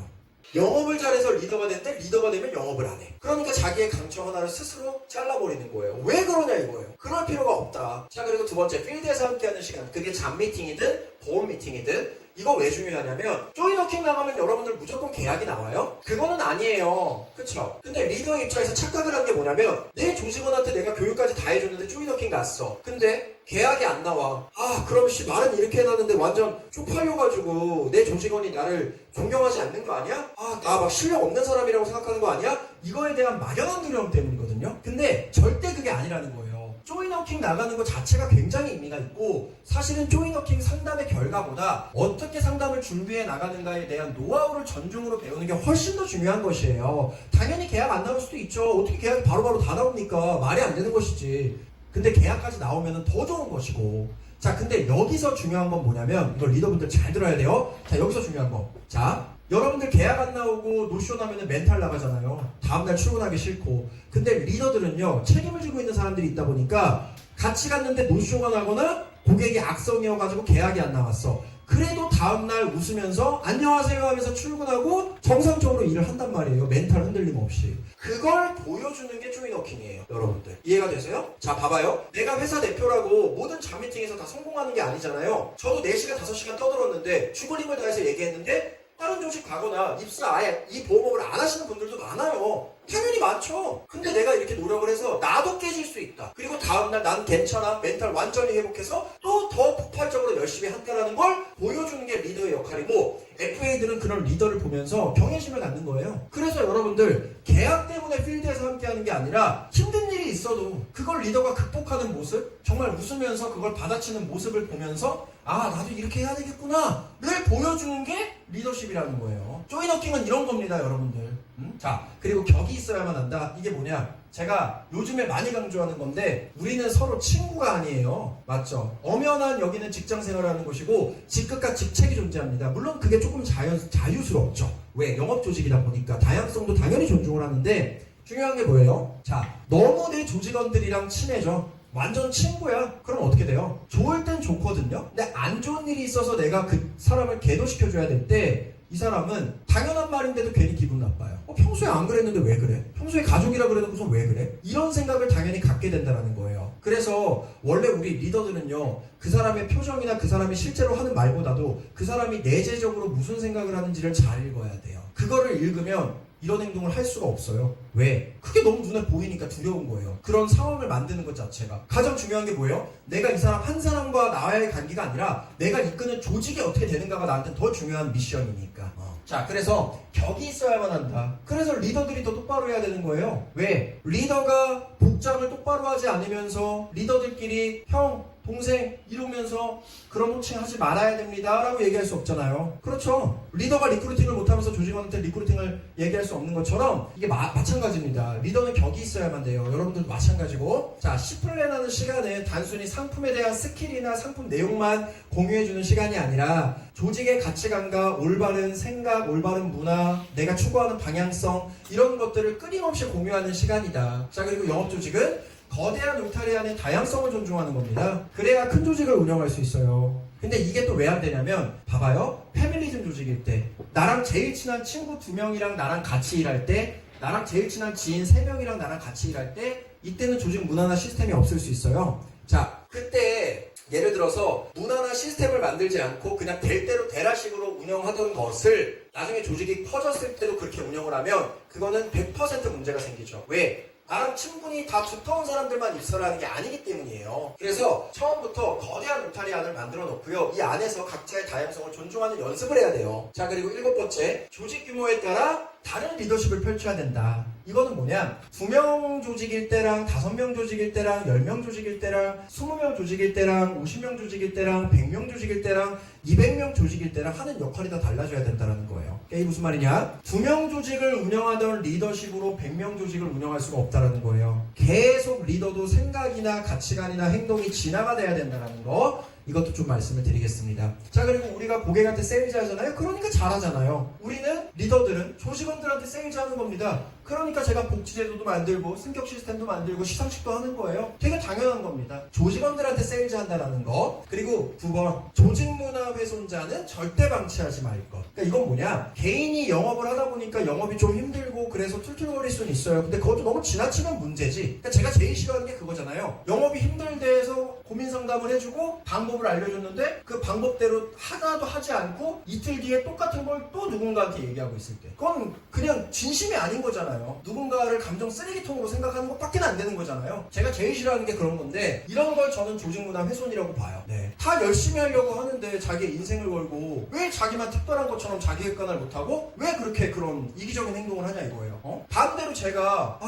160명 조직 관리하는 게 너무 힘들어가지고 막 이런 고민 있고 저런 고민 있고 오늘은 우리 수엘 SL한테 가가지고 영업하기로 바빠 죽겠는 사람 붙잡아놓고 이디야 카페에서 내가 커피 사줄 테니까 내 이야기 4시간 들어주세요. 다음날은 또 은수 대표한테 가고 다음날은 우중이한테 가고 다음날은 규섭 평우 전문가님한테 가고 이걸 내가 한 달 내내 반복하고 있으면 여러분들 저를 정상적인 인간으로 생각을 하겠습니까? 저 사람 저거 완전 이거 아니야 지금 이렇게 생각을 하죠. 똑같은 거예요 여러분들. 그러니까 항상 거울 치료가 중요해. 거울 치료. 네. 영업인한테 제일 좋은 게 거울 치료거든요. 자, 조직문화 훼손자는 저만 방치하지 마는 게 아니라 여러분들도 여러분들 주변에 정말 안 좋게 행동하는 사람이 있으면 바로 잡아줘야 돼요. 그건 아니지 않냐? 왜 이렇게 행동을 하시냐? 당신 한 명 때문에 조직 이미지가 이게 어떻게 되는 거냐? 당신이 그러면 나까지 욕먹는다. 이런 생각을 해야 그게 공동체라는 거예요. 저 혼자 하는 게 아니다라는 거. 자, 그리고 건강한 눈치를 보고 많이 표현하라. 이런 사람들이 있어요. 자, 리더가 되면은 권력이 생겼다라고 착각을 해가지고 내 맘대로 하려고 하는 사람들이 있어. 당연히 망합니다. 그렇게 하시면 절대 안 돼요. 오히려 더 높게 올라갈수록 나를 바라보고 있는 눈가기가 훨씬 더 많다라는 자각을 하고 하루하루를 약간은 괴로울 정도로 눈치 보면서 살아야 돼요. 근데 그게 건강한 눈치라는 거야. 눈치를 봐가지고 막 쭈뼛거리고 이런 게 아니라 내가 똑바로 하고 내 할 얘기를 다 하면서 조직원들이 어떤 생각을 할지 뭐가 고민일지를 생각을 해주는 게 건강한 눈치라는 거예요. 그러니까 이런 것도 해보자 저런 것도 해보자 이번에는 9월이니까 썸머 끝났으니까 힘드니까 라이벌 매치로 독려하자 이런 것들을 눈치를 보니까 하는 거예요. 이게 나쁜 게 아니에요. 근데 이거를 눈치를 안 보기 시작하면은 다 자기 마음대로 해도 된다고 생각을 해. 그러면 이런 조직에서는 그 리더는 살아남을 수가 없게 되는 것이죠. 자, 건강한 눈치를 보고 많이 표현하는 게 중요하다. 자, 이거는 뭐냐? 제 친구 사례인데요. 제 친구가 조직 운영해요. 지사지예요. 이렇게 인원이 많진 않아요. 한 10명 정도 되는 조직인데 그 중에 3명이 갑자기 어디론가 이직을 한 거야. 초기 멤버인데. 아니 내가 평소에 이렇게 잘해주고 저렇게도 해주고 소고기도 사주고 이렇게 해줬는데 너네 왜 이직을 해? 이미 이직을 했어. 내용 증명 보내가지고. 그랬더니만 뭐라 그랬는 줄 알아요? 그 친구 3명이? 여기 수수료가 너무 낮아요. 근데 웃긴 게 뭐야? 그 친구들은 예를 들어서 70%를 받던 친구들이었어요. 근데 40%를 주는 대로 가는 거야. 근데 그래놓고 하는 말이 이직의 이유가 수수료가 낮아서 수수료 더 많이 주는 대로 이직을 했다라는 거지. 왜 이런 일이 생겼을 것 같아요? 그 친구들은요 본인들이 대한민국 평균적으로 높은 수수료를 받는다라는 거를 모르고 있었대요. 4년을 같이 일했는데. 왜? 한 번도 대한민국 평균의 수수료는 이렇고 너네가 받는 게 어느 정도 수준이고 시상시책은 이렇고란 표현 자체를 한 번도 해본 적이 없는 거예요. 그 리더분, 제 친구분. 그러니까 서로 피해가 생긴 거죠. 70 받던 사람이 40 주는 대로 간 거야. 이유는? 그래서 나중에 알려줬대. 야, 그게 무슨 소리냐? 너 지금 이렇게 해서 너 훨씬 많이 받고 있었는데. 그래요? 어떡하지? 이렇게 된 거예요. 아니 황당하지 않습니까? 그래서 제가 여러분들한테 표현을 전 정말 많이 하거든요. 저는 고맙다라는 표현이든 뭐 미안하다라는 표현이든 아무튼 내 운영 방식에 대한 표현이든 그런 것들을 되게 저는 표현을 진짜 많이 하려고 노력을 해요. 그러니까 우리 대화방은 쉬는 날이 없잖아. 저는 진짜 맨날 C플랜 다른 주제로도 할 수 있어요. 전 지점장일 때 진짜로 몇 년 동안 그렇게 했고 그만큼 막 하고 싶은 얘기도 많고 한데 아무튼 표현을 많이 하는 건 여러분들 진짜 중요한 거고 좋게 받아들이셔야 돼요. 예를 들어서 우리 인센티브가 이런 게 있다, 이런 거 줬다, 뭐 이렇게 시상식에 어쩌고 저쩌고 이런 것들 우리 리더분들 정말 이런 리더들 없어요. 최고의 리더들인데 여러분들이 얼마나 노력하고 있는지 막 잘난 척해라 이런 게 아니라 정말 좋은 마음으로 표현을 많이 해야 서로 좋은 게 되는 거예요, 여러분들.